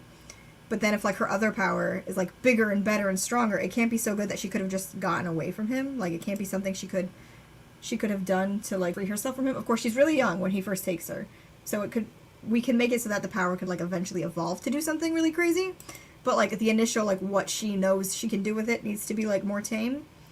And then I also, like, I'm fine with the idea of her, like, the bad guy not even knowing that she has the second power, so it doesn't necessarily have to be something that he would have found a use for, or wanted to use her for. Like, the first power works for that. But, like, it can't be something, like, so, like, mind-jarring as, like, she melts people with her vibrations, because then, like, there's no reason she could not have gotten out of the situation. Now, I do have it so that, like, her whole family, she thinks her whole family is dead. Her brother's not dead. She thinks everyone's dead. She has, like, nothing, nowhere to go. This is, like, all she knows now. So it's, like, that's part of the reason why she's not, like, necessarily trying to get away from Mercer, who's the bad guy.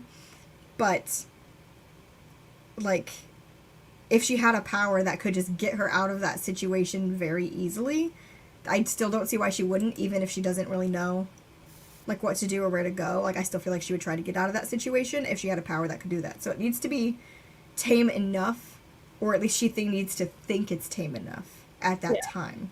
Well, it can evolve. It can evolve, or she can like learn to do more with it. Because I have a whole thing where like most of the powers, they're Pokemon.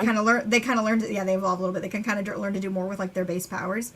So like if we want her to fucking make full on earthquakes later, we can. But it's like I can't start like that. It can't be so jarringly powerful that it would like she could tear down a building and like get out. You know what I mean? Or like she can't like melt someone's insides.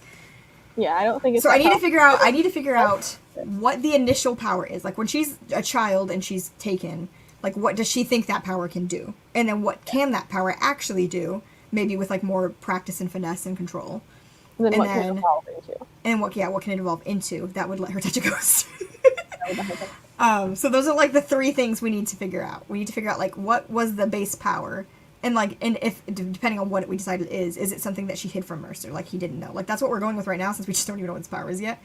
Yeah. Because then we would like if he knows about it, like we would need a reason for him to like also want to use that. I'm fine with him just knowing about the shield, and not knowing about the second power. Like it's something that like maybe she doesn't really understand when she's really little, when she first gets kidnapped. So she doesn't like really know like what she can do with it or uses it, and therefore, she's probably not used it enough for Mercer to have learned about it. But Echo would know what it was. Echo would know what it could do. Sorry.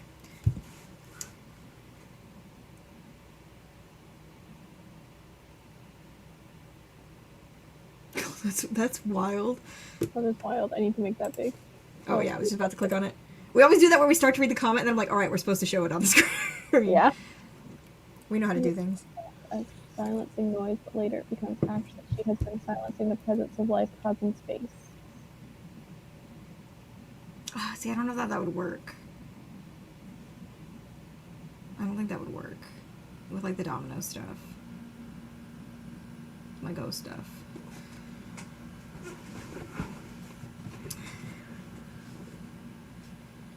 I feel like it could if she was like. Because if like she immediately like they go get her and then she's suppressing, like Domino would just disappear. Like what would we? That'd be a whole thing I'd have to figure out. You know what I mean? No, I think she would appear. Well, she's already there though. Like this doesn't. She's already there. What does it mean, silencing the presence of life? Like, I don't understand what that terminology is supposed to say. That's what I'm getting stuck on. Because I say, like the next part makes sense, causing space for the spiritual realm. But, like, I already have space for the spiritual realm. Yeah, we've already brought Doe through at this point. I mean, like, it was difficult, but we did it. They can't touch her. I don't know. Oh, Domino's my ghost. Sorry, Domino. Ghost. If I say Doe or Domino, Doe's her nickname, like a deer, Doe. She's my ghost character. She's my little ghosty girl that we want Aspen to eventually be able to touch. Yeah. I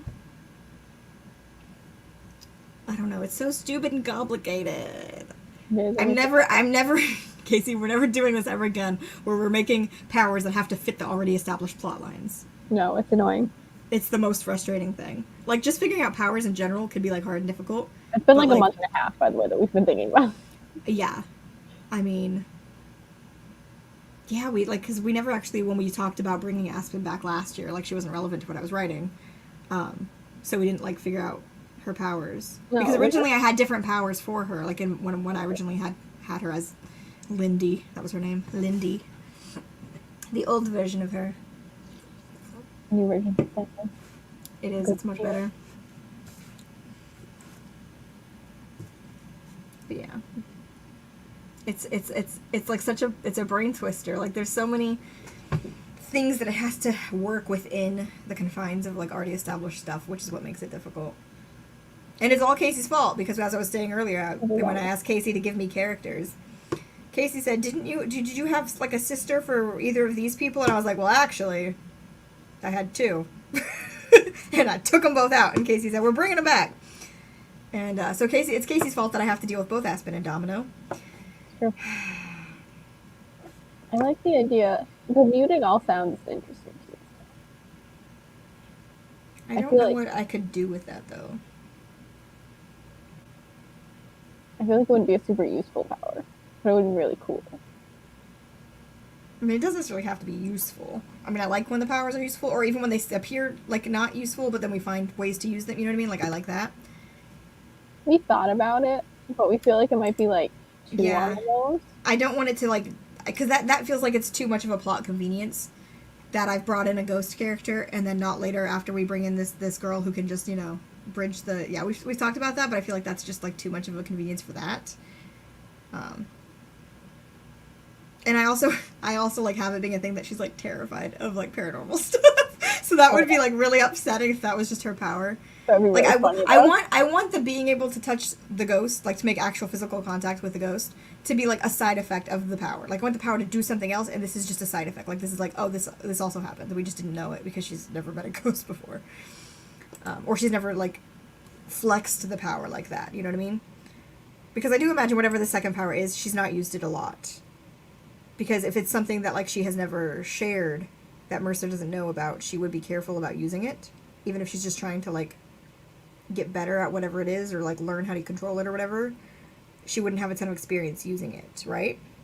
Yeah. So it's possible that, like, the ghost thing could be a thing that's, like, just there, like a side effect from the beginning, but she's just never used the power enough to make that happen. I also don't know if she's just chilling out in any, like, really haunted places or anything. I don't know. It's real stupid. This is what writing group with me and Casey and Haley looks like, is just hashing out the same thing over and over and over. The power is to put people into ghosts. That could... I mean, I already have a character who can put people to sleep, so... I feel like it's a different way, though. I mean, there's going to be some overlap. There's so many of them. I haven't really worked a ton on my ghost mechanics, I'm not gonna lie to you. Again, this is Casey's fault, and we came up with this plan last year during Nano, but I was like, well, they're not relevant till book 2, so I haven't really figured out how my ghost stuff's gonna work. I do have a character, which I guess she's gonna be relevant in book 3, isn't she? Because of the stuff. Bye, Eli. Bye, Eli. Bye. Thank you for stopping by. It may or may not be productive, who fucking knows. But, no, I do have a character who can, like, see ghosts and talk to ghosts. Like, that's, like her actual power. Her name's Joey. And I think that she's gonna play a role in the thing in book 3. You know, the thing. Probably. I think that's part of it, because we have to have the soul go back into the body. That's why his experiments didn't work before. It's a whole thing. Don't worry about it. Is she technically a zombie in book 3? Yeah. Oh my god, a zombie! I'm gonna have zombie. I mean, it's not like a zombie. It's just. I mean, Echo's gonna make so many jokes about how she's a zombie. She'll punch him. Probably. Anyways. Yeah, so we don't have ghost mechanics worked out. I do think that not many people stay. No, yeah, I do want it that it's like not like there's not like just spirits everywhere, but there are spirits in place. Like if you're going to like an actual like graveyard or haunted place, you're probably seeing spirits. If you can see spirits, they're probably there. They're not like the mechanics with my actual ghost character, who's like an actual like character that we're dealing with, is different. But we're gonna play with some more, a little pinch of more ghosty stuff, and see like a different way that it happens, sort of. But the way it happened with her is like the thing with Domino, is she's not like fully like a fully fledged like spirit within the physical realm. And so when she's first, like, she's appearing in her brother's dreams. And it's the only way she can get through to him and, like, talk to him. And he just thinks they're dreams at first. Like, he doesn't realize he's talking to his dead sister's spirit. And then they figure out a way to kind of, like, pull her through more so that she, like, can actually, like, appear physically in the physical world, but she's still a ghost. But that's not, like, I don't imagine that's how anybody who becomes a ghost. Like, I think her situation's different and weird. But, like, I guess, like, her soul or whatever kind of attaches to her brother when she dies. And that's kind of why she's just kind of been connected to him. Zombie ghosts. Guess how we work in this house. It's true. It's true. This is exactly how these planning sessions go. So yeah, the ghost stuff is weird. But I do think it's like more often than not, like spirits don't stay, or don't linger.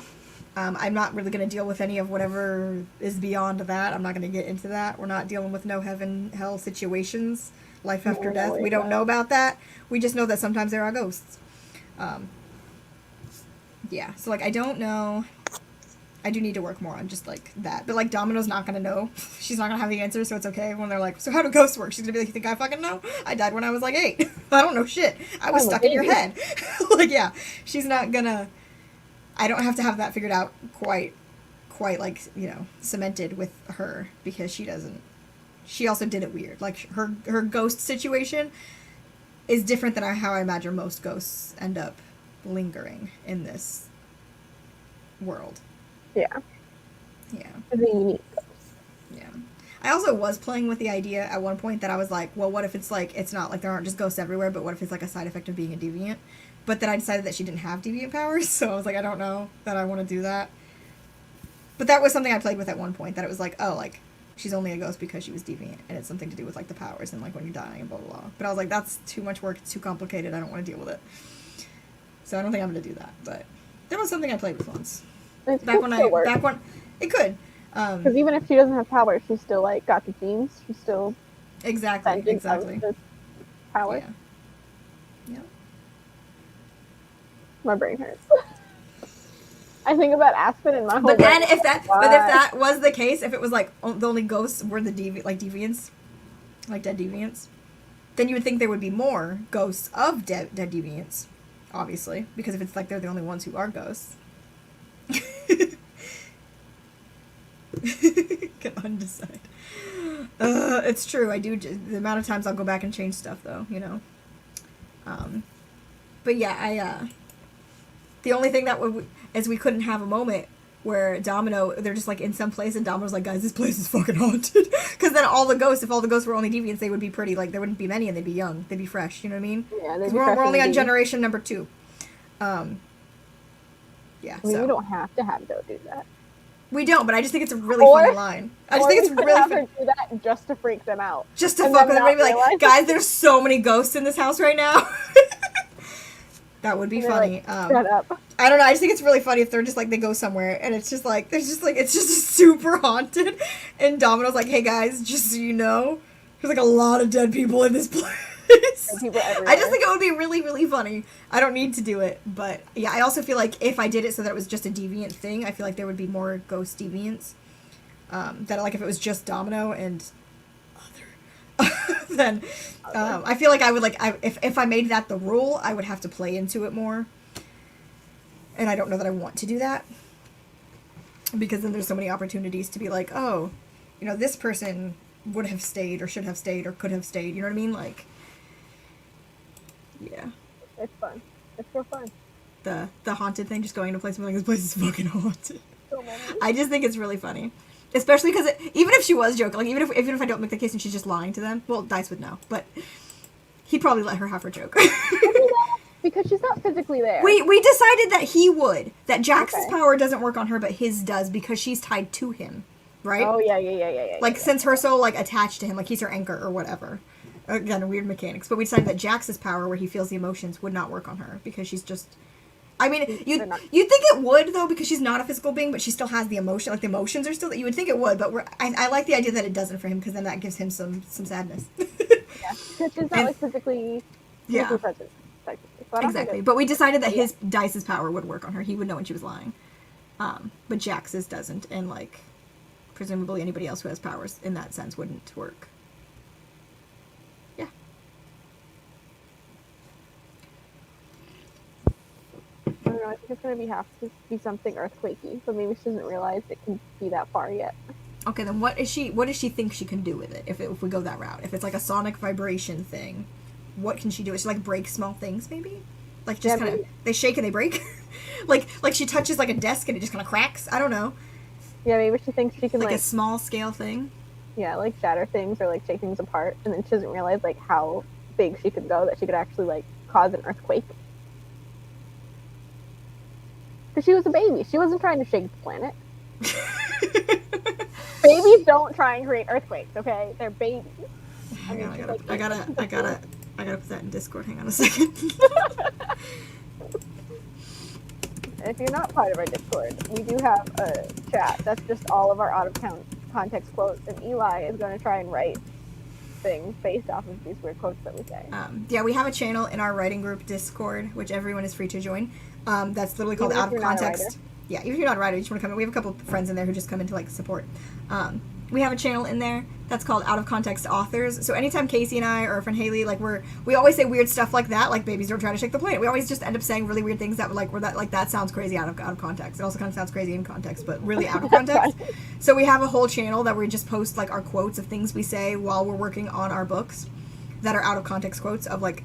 And Eli said that he was going to go through and like make an outline of a story using just those quotes. Some of those quotes. He's not going to use all because we have apparently, what did I say, like 80? I don't remember. It was a lot. It was a no, lot. it was 100. It was more than 100, wasn't it? It was like 108. 109 now. I have to go check the wheel.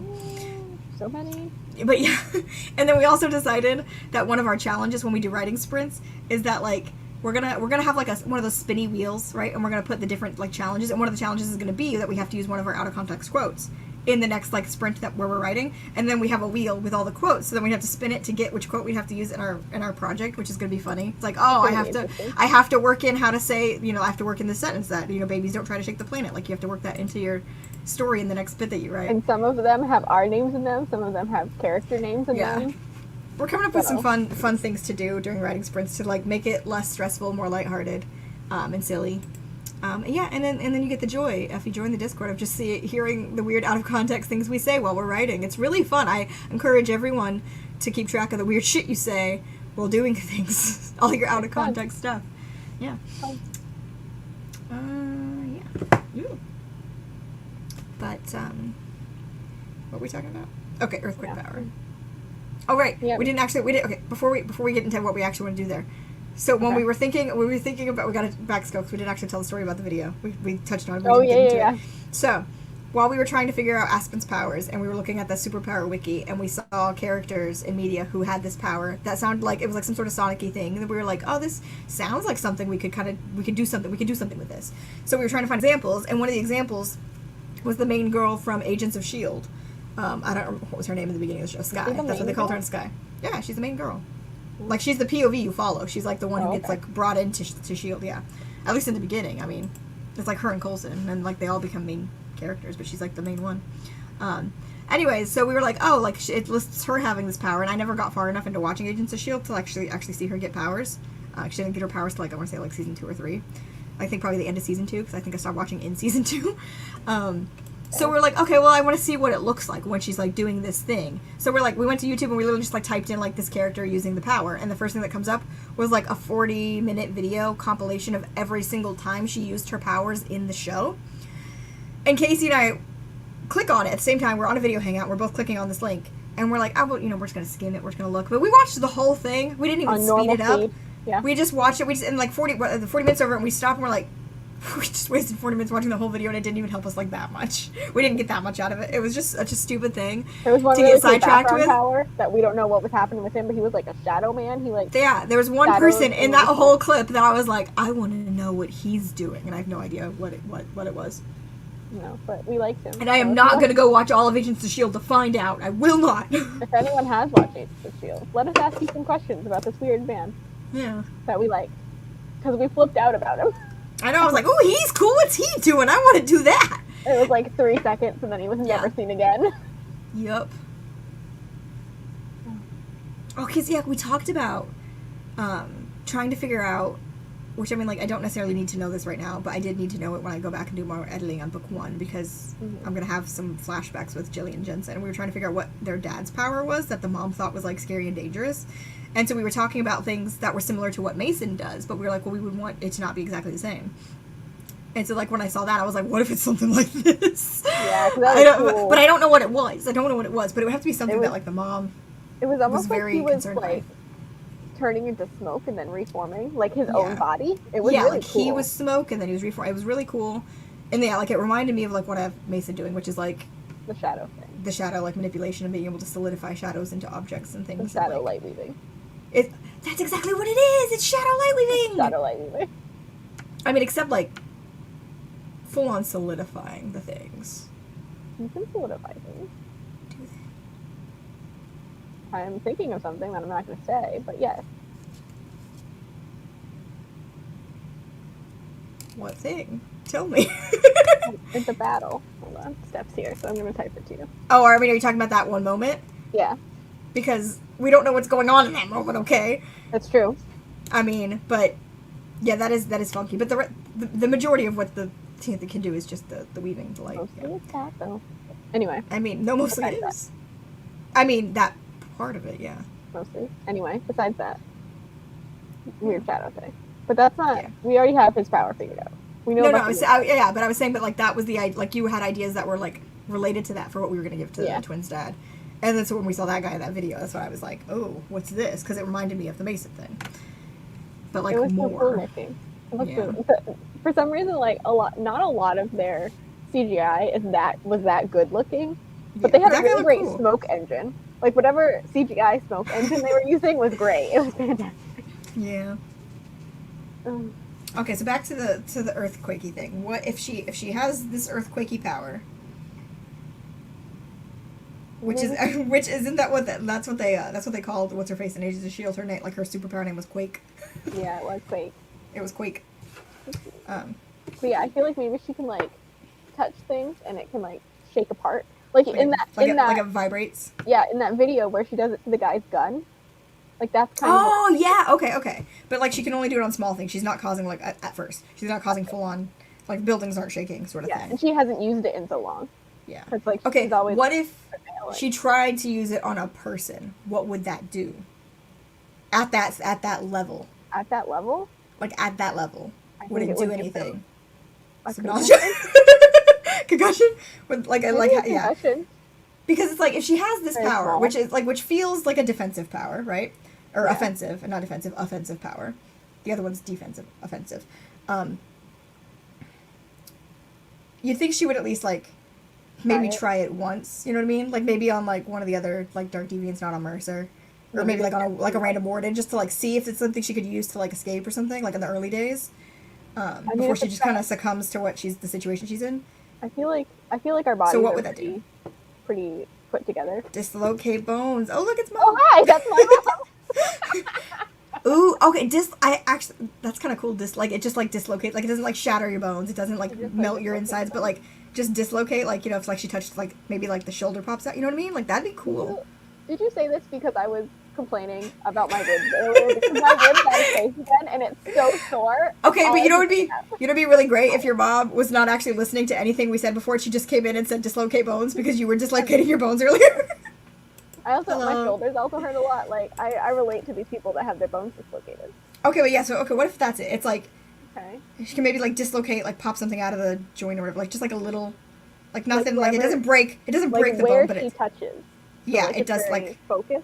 Yeah, and it's like it's like very focused. She's not doing big scale things, so it's like she could technically use it to maybe like distract or hurt somebody, but it's like not. She's a little child at that point. Like it's not going to get her out of any situation. Dislocations and people that are not hyperextensive can be pretty bad for you. Oh no, I know, but I mean, like again, she's a very young child, and she's probably not guarded by like one person. You know what I mean? Like to use it in a way to like get out of it wherever she's being. Like it wouldn't work, right? It wouldn't work. But I feel like she'd try it, see what it does. And then we could escalate that to like full on shattering bones if we want. I mean, if we want her to get real dark with it later on, we can. I mean, later on she can do whatever she wants. She can do whatever she wants. She's her home woman. Wind out of their lungs. Wow. I feel like that would knock the wind out of you though. Like I feel like maybe it would like knock the wind out of you. So maybe it's like literally knocking the wind out in like a dislocated bone or something. Yeah. Okay, I like this. Let me write these down. I'm gonna forget everything we're coming up with. I'm also writing like them down. I want you guys to know that every time we're like plotting stuff for me and Casey, we're writing down notes for each other. Every time. Like anytime we come up with something for Casey, I'm like, I'm gonna put that in my Casey notes, and Casey also writes down things for me so we don't forget. Because we also both have bad memories, so it's like if we don't write something down, we will forget. We will forget it. But that's just how cute we are. We write down notes for each other's projects. I need to go back at some point. Already spelled dislocated wrong. I know how to spell dislocate. It happens to me all the time. Fucking ribs right now. I'm telling you guys.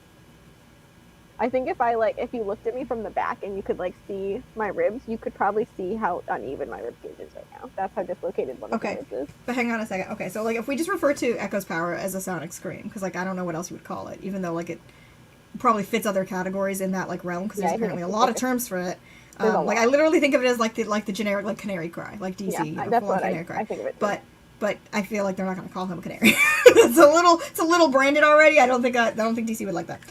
So we just call that Sonic Stream. So if we want to go with the same naming convention of silliness, right?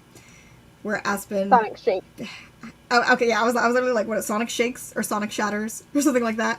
I think the Sonic Shakes, the Sonic Shakes, Sonic Shimmy, the Sonic Shimmies. Okay, when she's younger, it's not that much.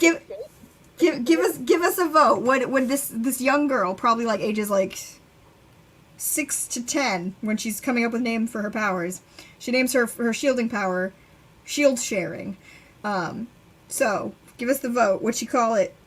Like what did we say? The Sonic Shakes or the Sonic Shimmies? I really like shimmies. Give us the vote. Which one? The Sonic Shimmies. You think she'd be embarrassed by that name when she's older, and then Echo wouldn't let her live it down? He'd be like, no, it's the Sonic Shimmies. And she'd be like, no, we can rename it. It's like the Sonic Shimmies. I mean, Echo would. I would love to see Echo do the boob shimmy, because, it's Echo, and he doesn't have boobs, but it'd be funnier than someone with them.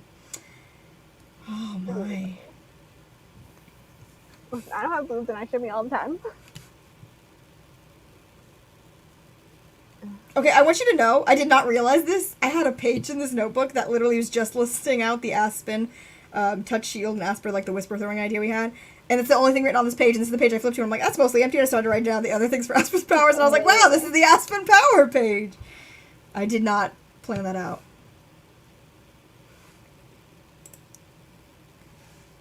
Echolocation. Did you know that his name was Echo, or did you just say that? His name is Echo. And okay, so the reason why Echo's name is Echo is not his real name. Let me give you the backstory on Echo really quick. Vibrate the ghost? Oh, that's a little dirty. No. These are children. So Echo, his real name is Aiden.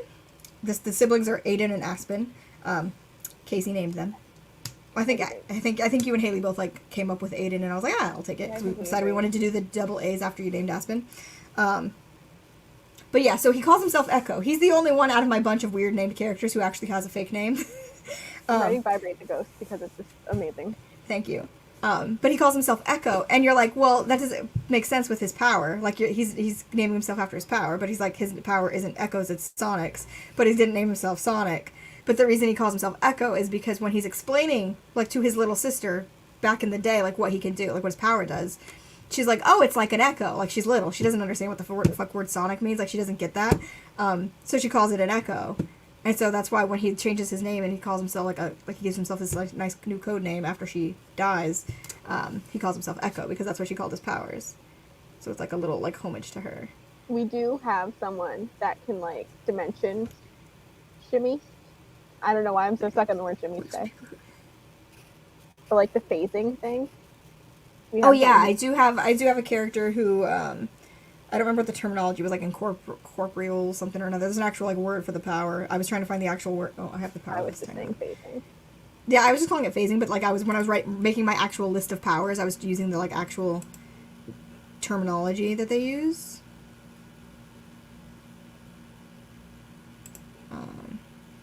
Where is it? Just writing everything down. Why is it all highlighted? They have so much stuff. Oh, I think it was like phasing and intangibility is what they referred to it as. I don't like intangibility. But yeah, like because we have it so that like not only can she phase through things, but she does that thing where she like if she touches someone's arm, like their arm becomes like incorporeal, like they can't touch anything for a few minutes. Their phase. So it makes them intangible. You know what I mean? Like that's what the terminology was on like that wiki. It was weird, but I was like, I also don't really know how to phrase it when like that part of the power, like her phasing is just that's easy, but like when she does that to other people, it's super weird. But it's just extended phasing. It's external phasing. It's phase sharing. Phase sharing. Oh yeah, it is kind of like Aspen's power where she like gives it to them, but it's like she uses it obviously to like make them unable to like fight her back. It's not actually like giving it to someone so they can also phase through things, which you could do. But that would be cool. I also need to figure out like the mechanics on that, like how long that lasts, because I do have her doing that in, I want to say both fight scenes in part 1 and part 2. I think she's in part 2. Yeah, I feel like it wouldn't last long, but I need to know like how long because I know that I think she's fighting Ace and Dice in the part 1 fight. Also, So we I need to have figure one that out. vote for shimmies. The shimmies, 1 vote for shimmies. That makes I 2 think votes for shimmies.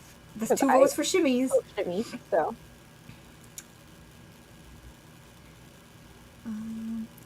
But yeah, I feel like okay, if we just do go with like the earthquake thing, and it's just like a sonic vibration, or what have you, I feel like we could just like we could fudge that to the ghost thing, right? We could just fudge it.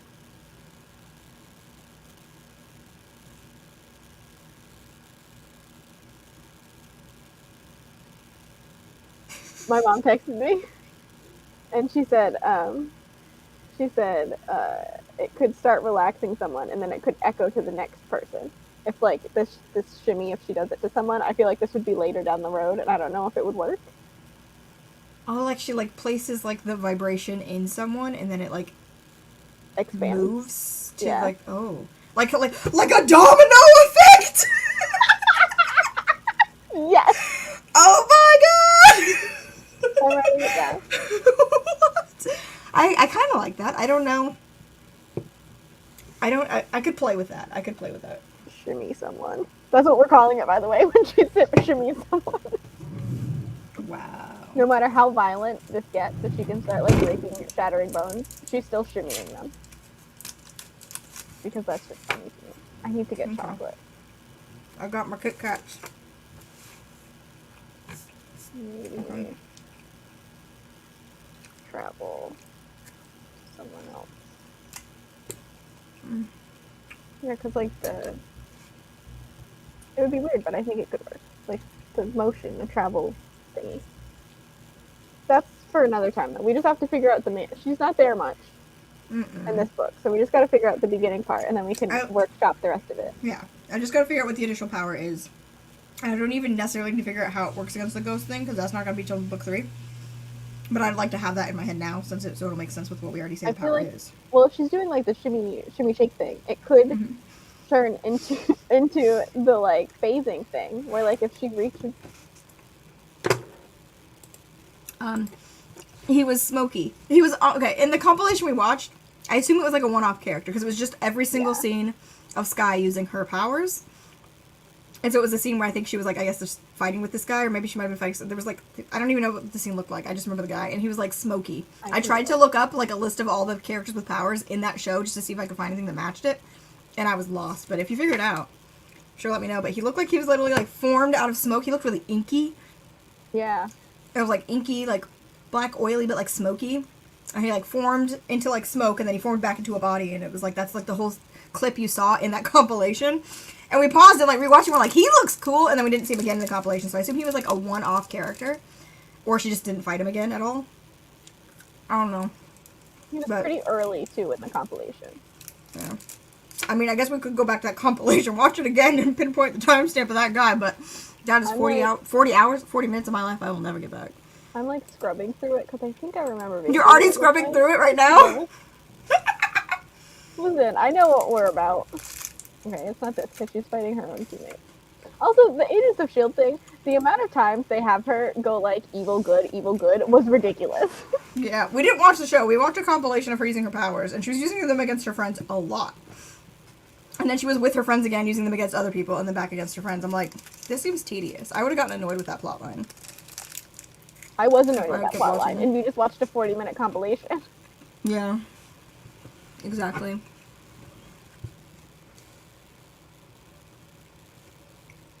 No, I can't find it easily.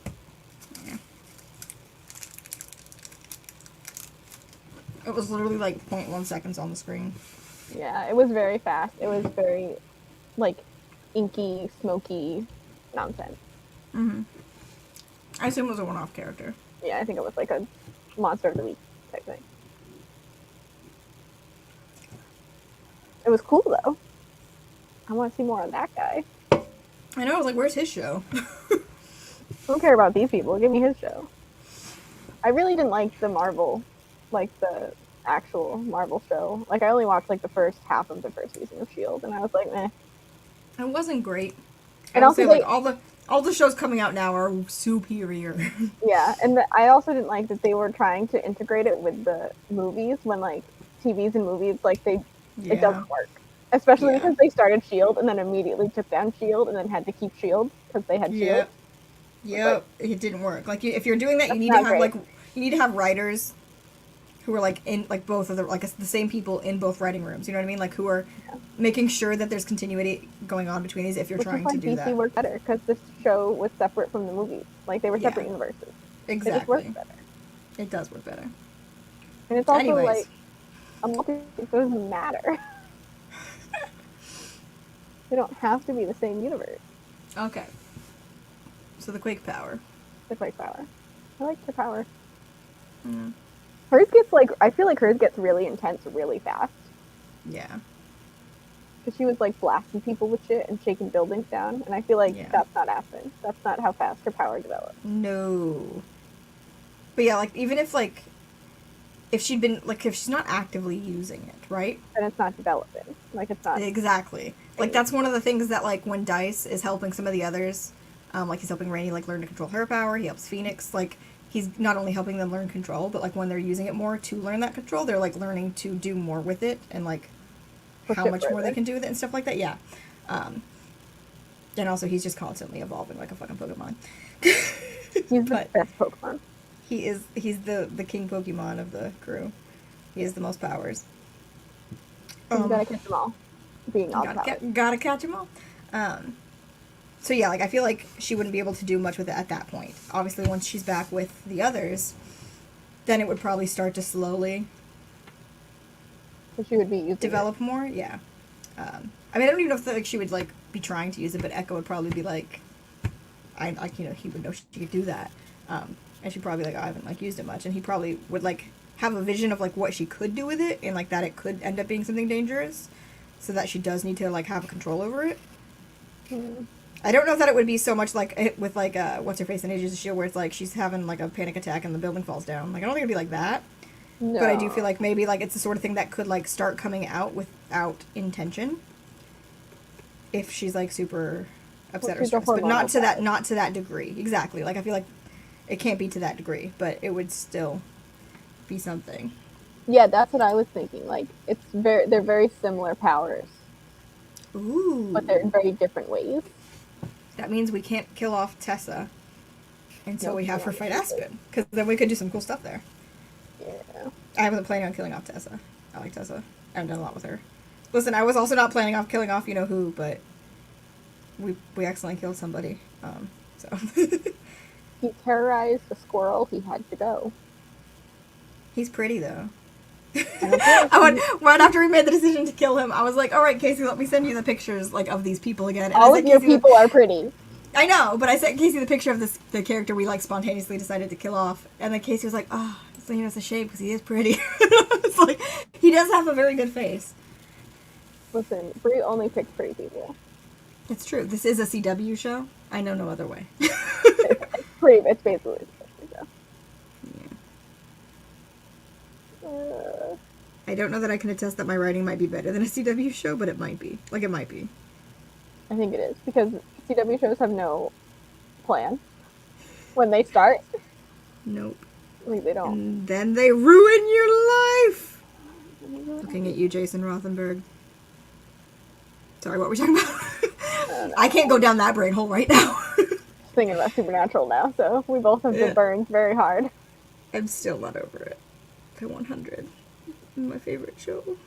I was literally thinking about that last night and how I was like, I miss like having like a show like that. Like it's been so long since I've had a show where that I felt like I did about that show. And I haven't found one since. And I'm like, I want a show.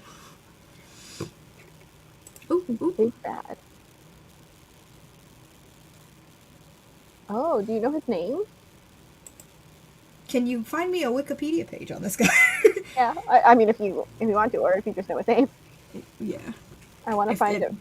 Does one exist is what I'm saying. Like, is there... Maybe. If he was a big bad in the show, then there's probably more information then there on his has power. to be more of him doing nonsense. So was that, like, just the only time that, like, we see him using that part of the power in the show with her in the scene? Because it was in that compilation. So with the smoke, like, him possessing them, is it showing that, like, he's possessing that person? I do have a character who has possession, but I haven't really worked on how that the mechanics of that. But I don't know if I want to give him something that cool. No, because I feel like, I don't know, I feel like possession, to me, doesn't need that kind of visual to show someone's being possessed in a book. No. You know, because you just know.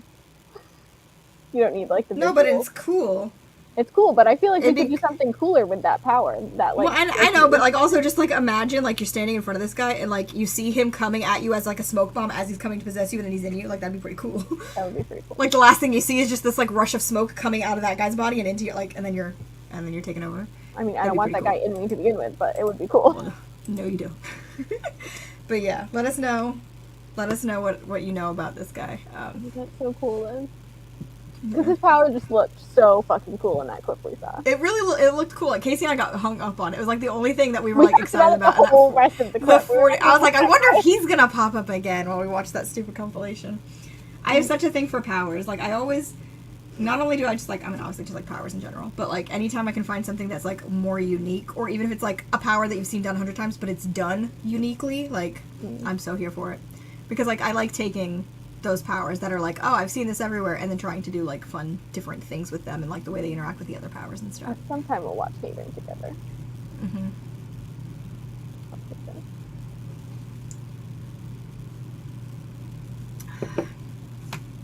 I think you would want to do something with Duke's power from Haven, but we'll get into that another time.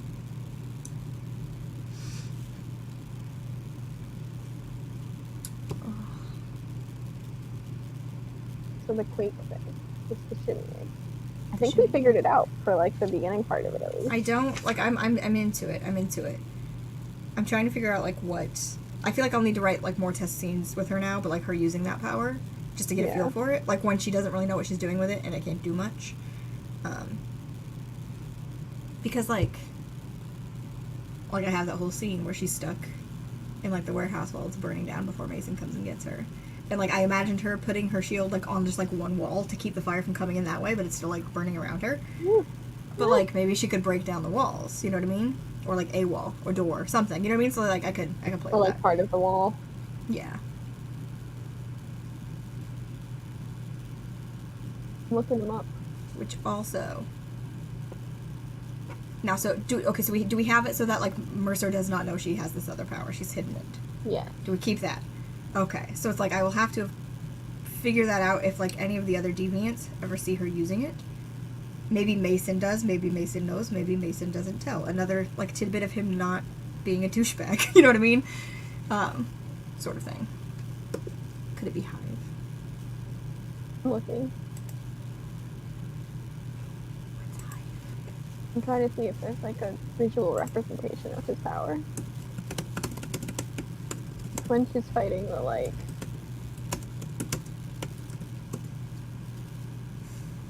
Oh, that's like the tentacle guy, isn't it?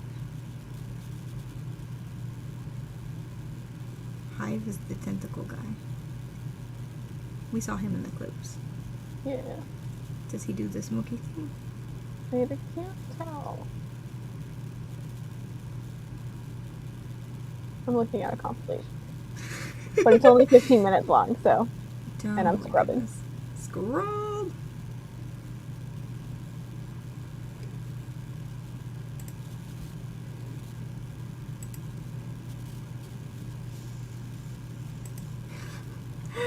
We get so sidetracked. This is, if you've ever wanted to know how sidetracked we can get while trying to work on plotting, this is it. We go down rabbit holes and watch videos of people using their superpowers.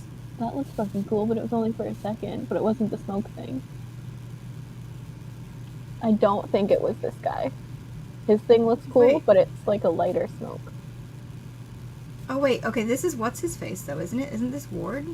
Or is he being possessed by this Hive guy? No, I think it's Ward. Ward is Hive? I think so.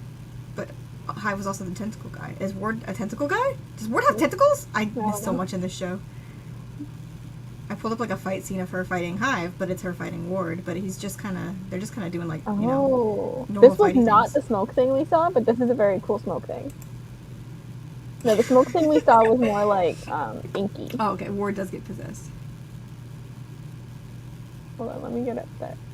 Yeah, did you find him at all in the original compilation? Cause no, I found him. I found his own compilation. But the actual, like, the one from the original compilation that we know what it is. No, I couldn't find him. I think I'm gonna have to actually, like, watch it. Oh no, okay, see, we're gonna have to watch the video again. We can do that after the live. Okay.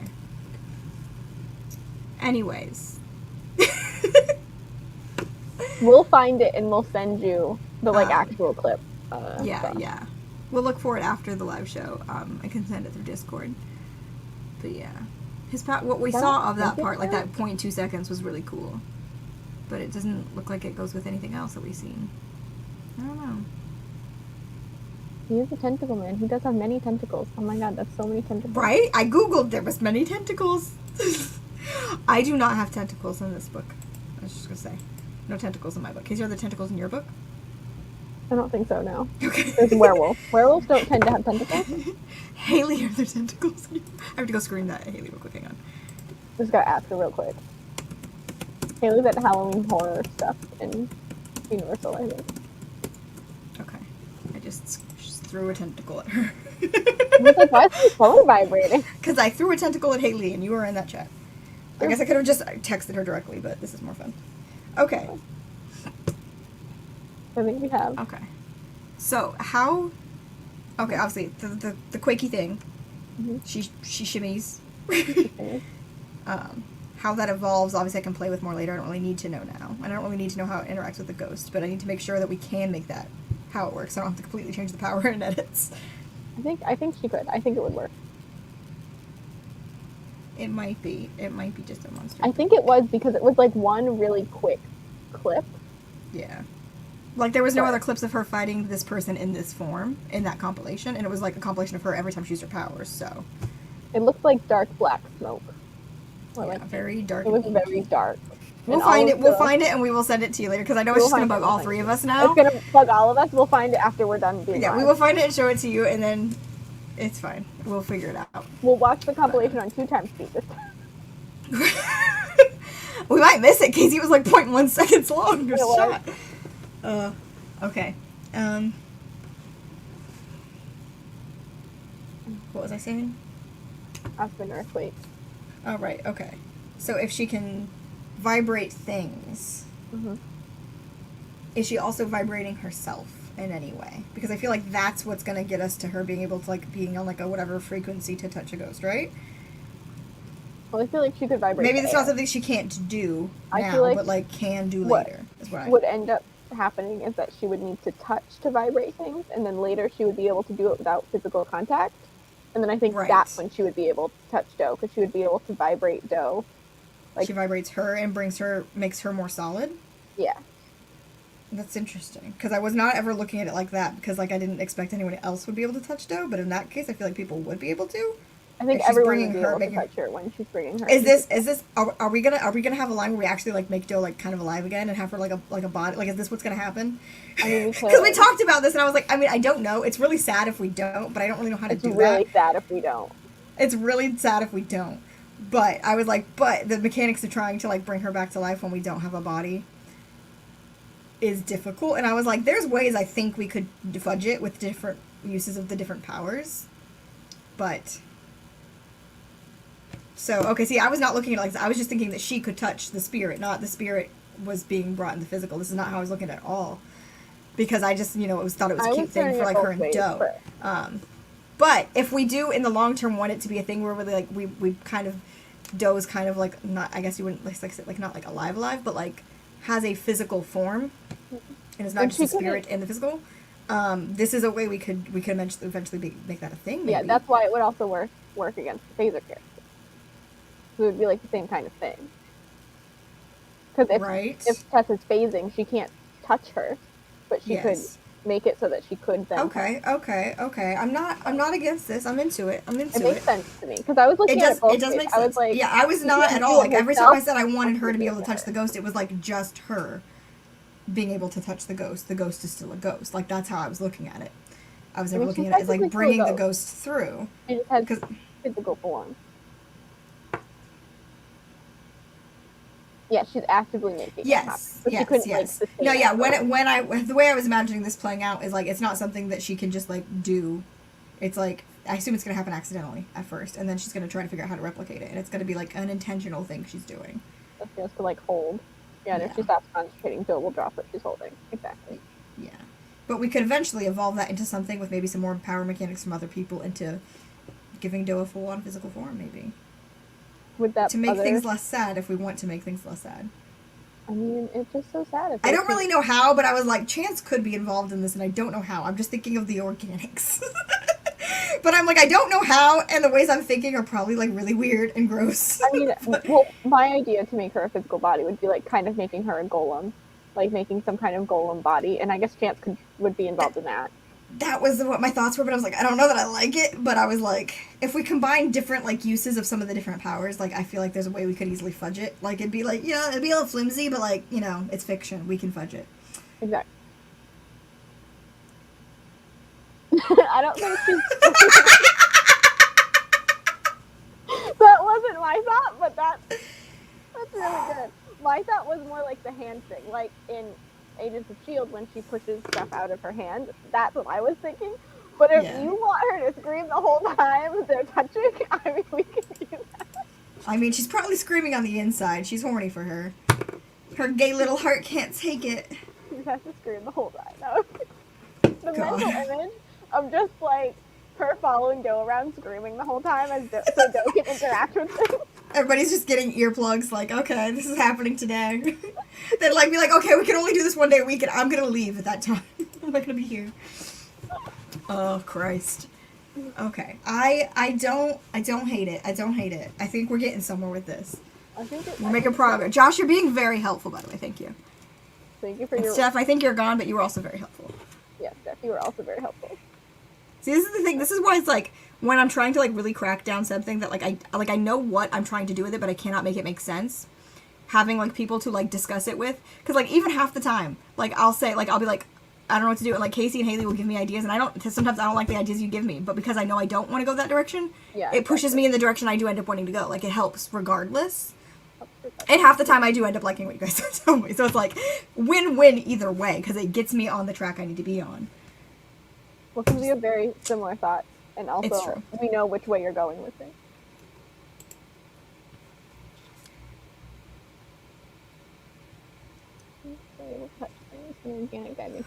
God, imagine Chance trying to just like grow a whole ass body for someone. That's gonna be super weird. But I mean, like, I think he could.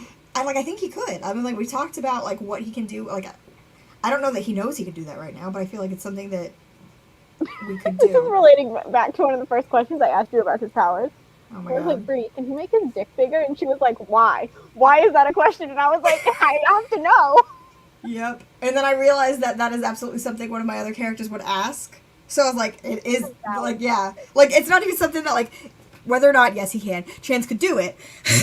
It's probably not something that he's actively, like, thought about. Like, I don't think he himself would have thought of it, you know what I mean? I mean, he is organic, though, so I was like... Yeah, but I just, he would not have, like, perceived that as a thing he could, you know what I mean? Like, it would not have crossed his mind. So somebody's like, but can you do that? Because you could do this. And then he'd be like... I think he mentioned growing hair at one point, and I was like, wait a minute, that means, like, organic people as well, because people are organic matter. And I was like, dicks. Oh, Christ, yeah, that was a whole time. But yeah, like, if we wanted to, because it's like, again, I feel, as I was telling Steph earlier, I was like, not all my resurrection tropes are resurrection. One's a ghost, but I mean, if we built her a proper, like, body, and she's, like, technically kind of alive again, then I feel like that does quite fall into the resurrection trope, but that's okay. You know what? I've accepted my lot in life. In the Deviant series, there are resurrection tropes everywhere.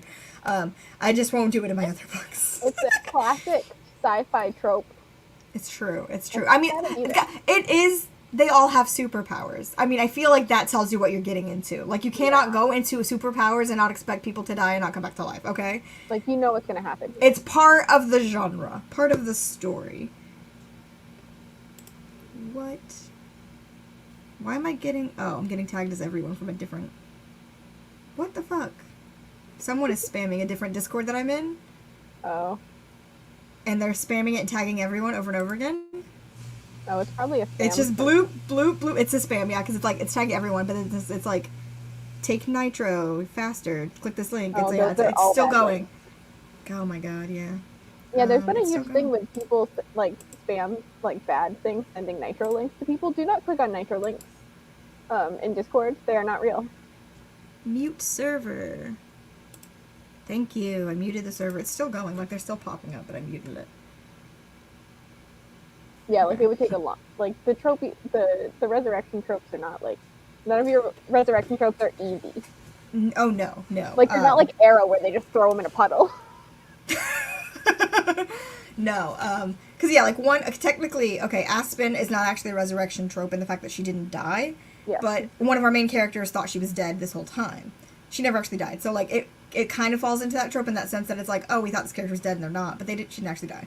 And then Domino did die, is a ghost, may or may not come back, and then we have another character, does die, does properly come back, but there's a whole lot of weird science and superpower stuff going into it. It's like mad scientist lab level nonsense. Yeah, Yeah. it's not them. Yeah, it's like multiple books. It's gonna take a while. Yeah, that's true. It fucks you up real good. Those Lazarus pits. That's fine though. It's fine. It's fun. Sometimes you want to kill people all the time. Sometimes they're murderers before they go in the pit. So I mean, she's not wrong. She's not wrong.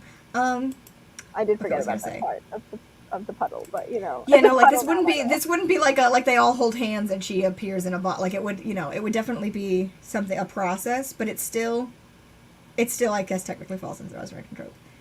Okay, less so than the other one. Like the other one, I feel like properly falls into the resurrection trope. The one that we can't say because it's a spoiler. I can tell you that Domino's dead and she might come back because like you meet her as a ghost. It's fine. You know she's dead going in. You know she's dead going in. I don't want to tell you who actually dies on page.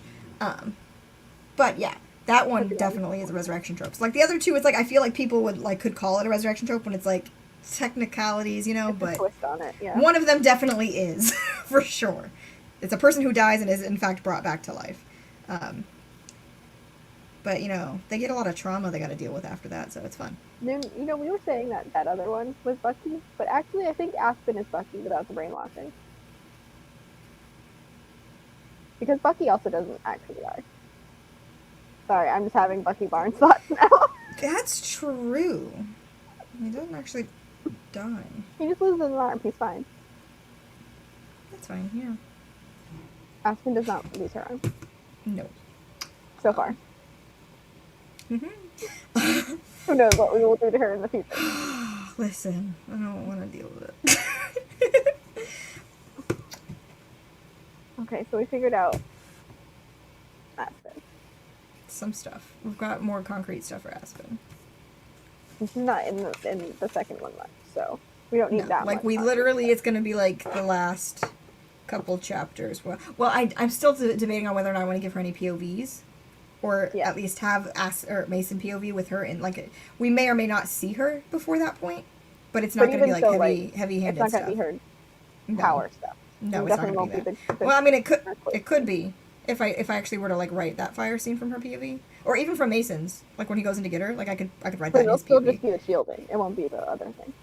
Well, she could have, like, put a crack in a wall. You know what I mean? Like, I could put something in there that you don't really have any idea what it means, but... Like the wall crack and you're like, weird. Yeah. It's like, I don't know that the fire put a little, like, a shimmy. A shimmy? Why is that wall shimmying? Yeah. Like a Doctor Who crack. So, yeah. But, yeah, see, the thing is, like, all the times when I'm, like, writing, and I'm like, well, I don't need to know this right now, because I'm writing this, and that's later. But it's like, you want to, like, have, like, your seeds and your foreshadowing, you want things to, like, make sense and connect. So it's like, even when it's like, oh, I'm not writing that exact thing, I need to know how that's going to happen later so that I can be prepared for it right now, because that means less things I have to go back and add and or fix in editing if I have that plan now and can start, like, layering those things in. Like, there's so many things that I kind of missed out doing in book 1 that I've noticed when I started editing it, that I'm like, there's so many things that I didn't, like, layer in there that I need to do more of, which is also what happens when you're writing your book during NaNoWriMo, because you're just on, like, just got a key smash mode. But yeah, key smash mode. Yeah. I dropped my pen. Can't get to it. Can have mine.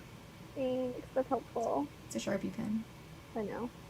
I like my Sharpie pens. I also have a mechanical pencil here, which I was only using for the eraser because my drawing pencils don't have erasers on them. And the eraser that like comes in like with I hate the eraser that comes with these. Like there's like a big just chunky one and I hate it. It's not good. And I was sketching the layout of a house last night, so I needed my 2 pencils. But yeah.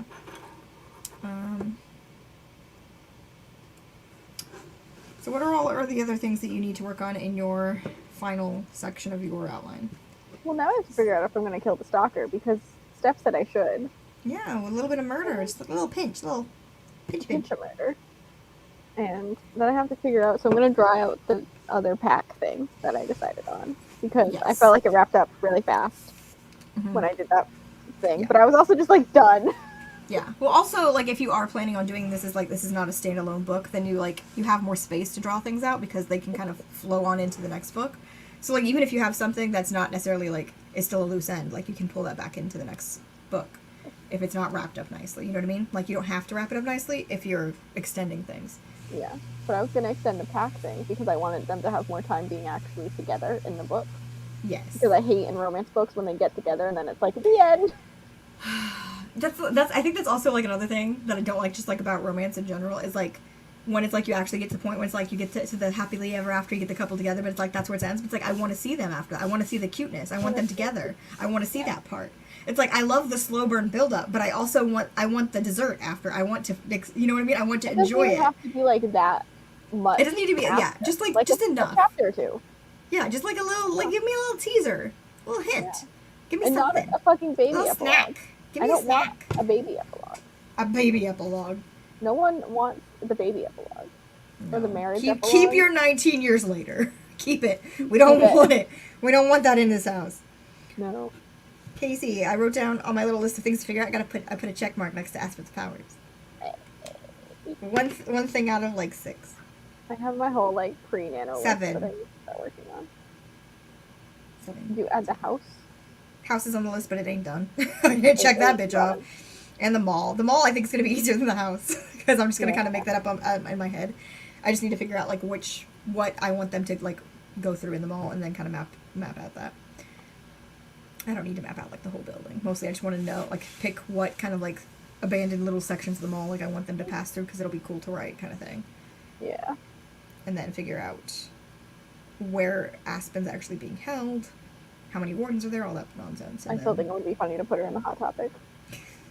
Well, like, I imagine, like, this is, obviously, it's, like, an abandoned mall. So, like, I assume all the stores are, like, mostly empty. There might, like, be, like, racks and weird shit, but I assume but they would have, like, the outside part. You know what I mean? The signs are still there, yes. I assume the signs are still there. But, yeah, I don't know. Like, I'll have to map, like, I gotta map it out. And figure it out. Yeah. They could just shove her in a random storefront because they have the things. Yeah. No, I definitely imagine that every time they're, like, dealing with her, they just kind of shove her in a corner when they're not, like, using her for her powers.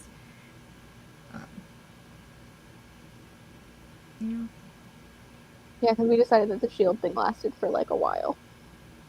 Yes. I did want to figure out, can she do more than one? Like, if say she's shielding someone, she puts a shield on someone, can she then turn around and put another shield on someone, and with it be, like, maybe it lasts half as long, or something like that? Like, but can she do more than one? I think she can do more than one. Because, like, I feel like less. she should be able to, like, I feel like the duration would go down some percentage. Yeah, probably not half, but probably not half. But, like, yeah, I figure, like, I'd have to figure out, like, maybe how many she can do at once before she can't do it anymore. I feel like maybe more than 2. But, because, like, I feel like that would make more sense for why Mercer also is like, yeah, you guys can use her now. Because, like, if she's just beneficial to, like, one of, like, the 7 of them, you know what I mean? Like, I feel like it makes more sense that she could be shielding multiple of them at once. I think I like that better. But it's like, yeah, the duration is less, so they still gotta, like, keep her close by and stuff and, like, deal with her. Okay. Wait. And they don't want to deal with the baby. I don't even know what I have to... I need to make a list, like you do. I made a list at one point of what I need to figure out, but yeah. Now I need to figure out new things.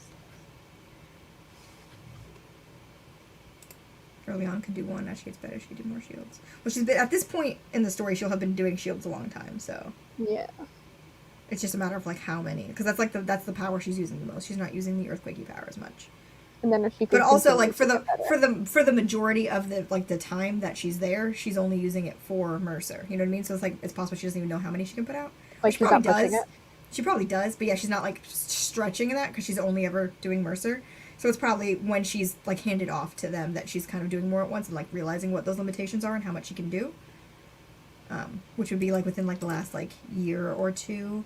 I do need to figure out that timeline as well. I need to figure out when Mercer gets his sweet immortality. We all have mortality. We all have mortality. I mean, except for Roman. True. Poor Roman. A few probably. Would we want that to expand like way down the line? Her to be able to like shield like 20 people at once? I don't know. Cool. I don't need to deal with that right now, but like, you know, we could do that. Like, I should have her shielding the whole family. Although I also do have it so that like Echo eventually can push his shield out and like bring people into his shield. Maybe they could shield people together, like if they're on either side. He can shield her because she can't actually shield herself. That's true. He can shield her while she shields her. Everyone? So you can split them. Split them down the middle. You shield these guys, I'll shield these guys. It'll be fine. Yeah. Okay, hold on. Let me look up something. Because I want to figure out if I do want to have them smelling emotions. Yeah. The werewolf. I feel like yeah, if you want that, I feel like you definitely just put it in, but just figure out like what those limitations are, like how much it is, like how heavy on it goes. Yeah, because I feel like people do it like a weird amount sometimes. It like doesn't work fully. Okay. And listen, I've read a lot of Teen Wolf fan fiction. It doesn't always work. Right. Yeah. That'd be fun if like she like literally just like puts her shield on like everybody like at once, and then it's like 20 seconds later they all pop off. They all just disappear. It's like, oh, that stretched a little too thin. Okay. We could play with that. That'd be fun. In a moment, like to be able to shield 20 people for like 20 seconds. Like that's true. That's true. If there's an explosion, that's very useful. But the only bad thing is the fact that like she cannot shield herself. So if like they're in the middle of like a big fight or something, and she's just running around trying to shield like all her friends, right? But like then she's exposed in the mix of all that. Echo just running in front of her. Echo has her at a piggyback, and he's shielding her, and then she's just going around tapping everybody. That'd be so cute. That'd be really cute. It's like someone on the outside, like an outside point of view, is just like what is happening? They're doing zoomies. Zoomies.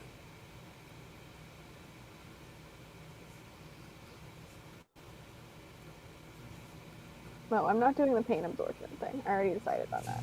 That's stupid. Oh, right, yeah. I mean, I like it, but it's too far. There's no reason for that to be a werewolf ability. No. Never explained.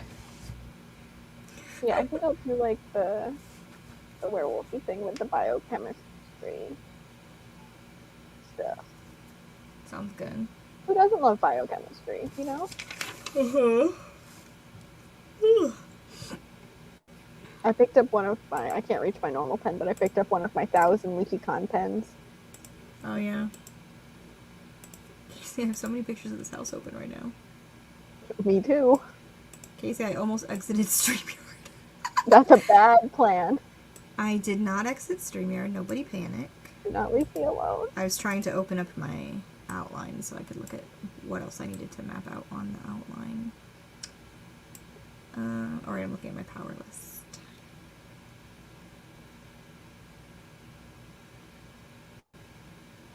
There you go. I was trying to find all of the like technical terms for their powers. Because Spencer's were pain immunity and pain inducement. And I just kept putting gives pain, feels no pain, is what I wrote down every time. I was like, there's probably terminologies here. Okay, what was I looking for? My outline? Where the fuck is my outline? Part 2. That's the part 2 fight. Oh, the part 3 fight. Please respond. Oh my god. I can't deal with us. We cried over that for like a while. It was the best. It was the most productive, best thing we've come up with. This whole time. The whole time. The whole time. We came up with like this dumb thing where one of my characters is like sending texts. One of like the side characters is sending texts to one of the main characters. He gave her his phone and then started texting it to get like through to her, but the phone died. So when she finds the phone, she turns it on and like all those texts are coming through at once. And we decided he texts like a grandma. So every single text he sends ends with the word "please respond." Like he's like you know, oh, like, you know, I need to talk to you. Please respond. Like, get back to me, please. Like just 20 of them, they all say "please respond." And it was just so stupid and funny that Casey and I went through and literally like wrote out what each text is and got ourselves like a solid 20 of them, and we were laughing about it for like literally 2 hours, 3 hours maybe. It was a lot. It was really funny. To us. To no one else, probably. Just to us. Oh, I'm really hungry. Go get a snack. No, I'll get food when we get off. Yeah, I imagine we'll probably not be on here too much longer since we're already almost at 3 hours, but we'll probably still do planning after. When does Justin get back? Let me check I didn't set my timer. I normally set a timer. What time did he say he was left? Probably within the hour. Maybe a little more, because like from Daniel's house is like, I think I want to say it's a 5-hour drive, but like night before last when he drove down there, it took him like slightly less than 4 hours, but he was driving in the middle of the night, so like no traffic. So I don't know the exact address, so I couldn't like map it on Totally traffic now. GPS. Yeah, probably, and plus like the rain and stuff. So I'm guessing he'll probably be back. He should be back no later than like 9 p.m., but I'm guessing he'll probably be back like within the hour, like 8:30. So yeah, and I'll definitely want to be off the live when he gets home. I'll probably stay on here with you because he's probably gonna go straight to bed, and our dinner is gonna be cooking for 6 more hours. So I think when he gets home, I'll let him sleep, and then if he doesn't want to wake up for dinner, I'll just put it in the fridge. Put it in the fridge. But yeah, should we get off now though, and then I can eat, and then we can. Yeah. We can go ahead and wrap this up. I wanted to like. I was assuming like if we got actual people watching this live who were also doing Nano, we would do more like just talking about Nano and like tips and stuff like that, and talking about other people's stuff. But it was a very lonely one. But thank you so much for hanging out with us, Josh. Also, you were very helpful. Like I think we've pinpointed what we're doing with Aspen's powers, and like you were key instrumental to that. As was Steph, who is no longer Key here. instrumental. Steph was also very instrumental. So thank you very much. You'll probably see us still in the like writing group Discord being weirdos. Yes, and if anybody's watching this back after the fact, thanks for watching, and come hang out in the Discord. Join the link is in the description. We're pretty cool. We're called the Mages of the Pages. We're cool like that. And we say a lot of weird shit in there. And I have a mage in my book now, so it's true. I didn't even think about that until now. I didn't either. Yeah, our writing group is Mages of the Pages, and you have a mage in your book now. I like mages. I think that's cool. See you in text form soon. Josh, you're so great. Thank you. Alrighty. Well, thanks for watching. Anybody who comes back to watch this, if anybody does, like I said, we will definitely be doing live writing sprints a couple of times throughout November. So keep an eye on that. We'll probably, as soon as I get my work schedules, we'll probably start like trying to pick days to schedule those ahead of time, so we can find days when I'm not working. So we can at least plan to do a couple of them, and we have fun things planned for when we do those. So it'll be a good time. And we will send you that link probably in like an hour or two, because I'm gonna. Yes. Yeah, we will. Yeah, we're gonna like take a chill break, and then when we get back into this, we will send you the link. So. Yes. Thank you for hanging out with us. Thank you guys. Boy, life before death. Life before death, radiance. Woo! That's my werewolf cry. Oh.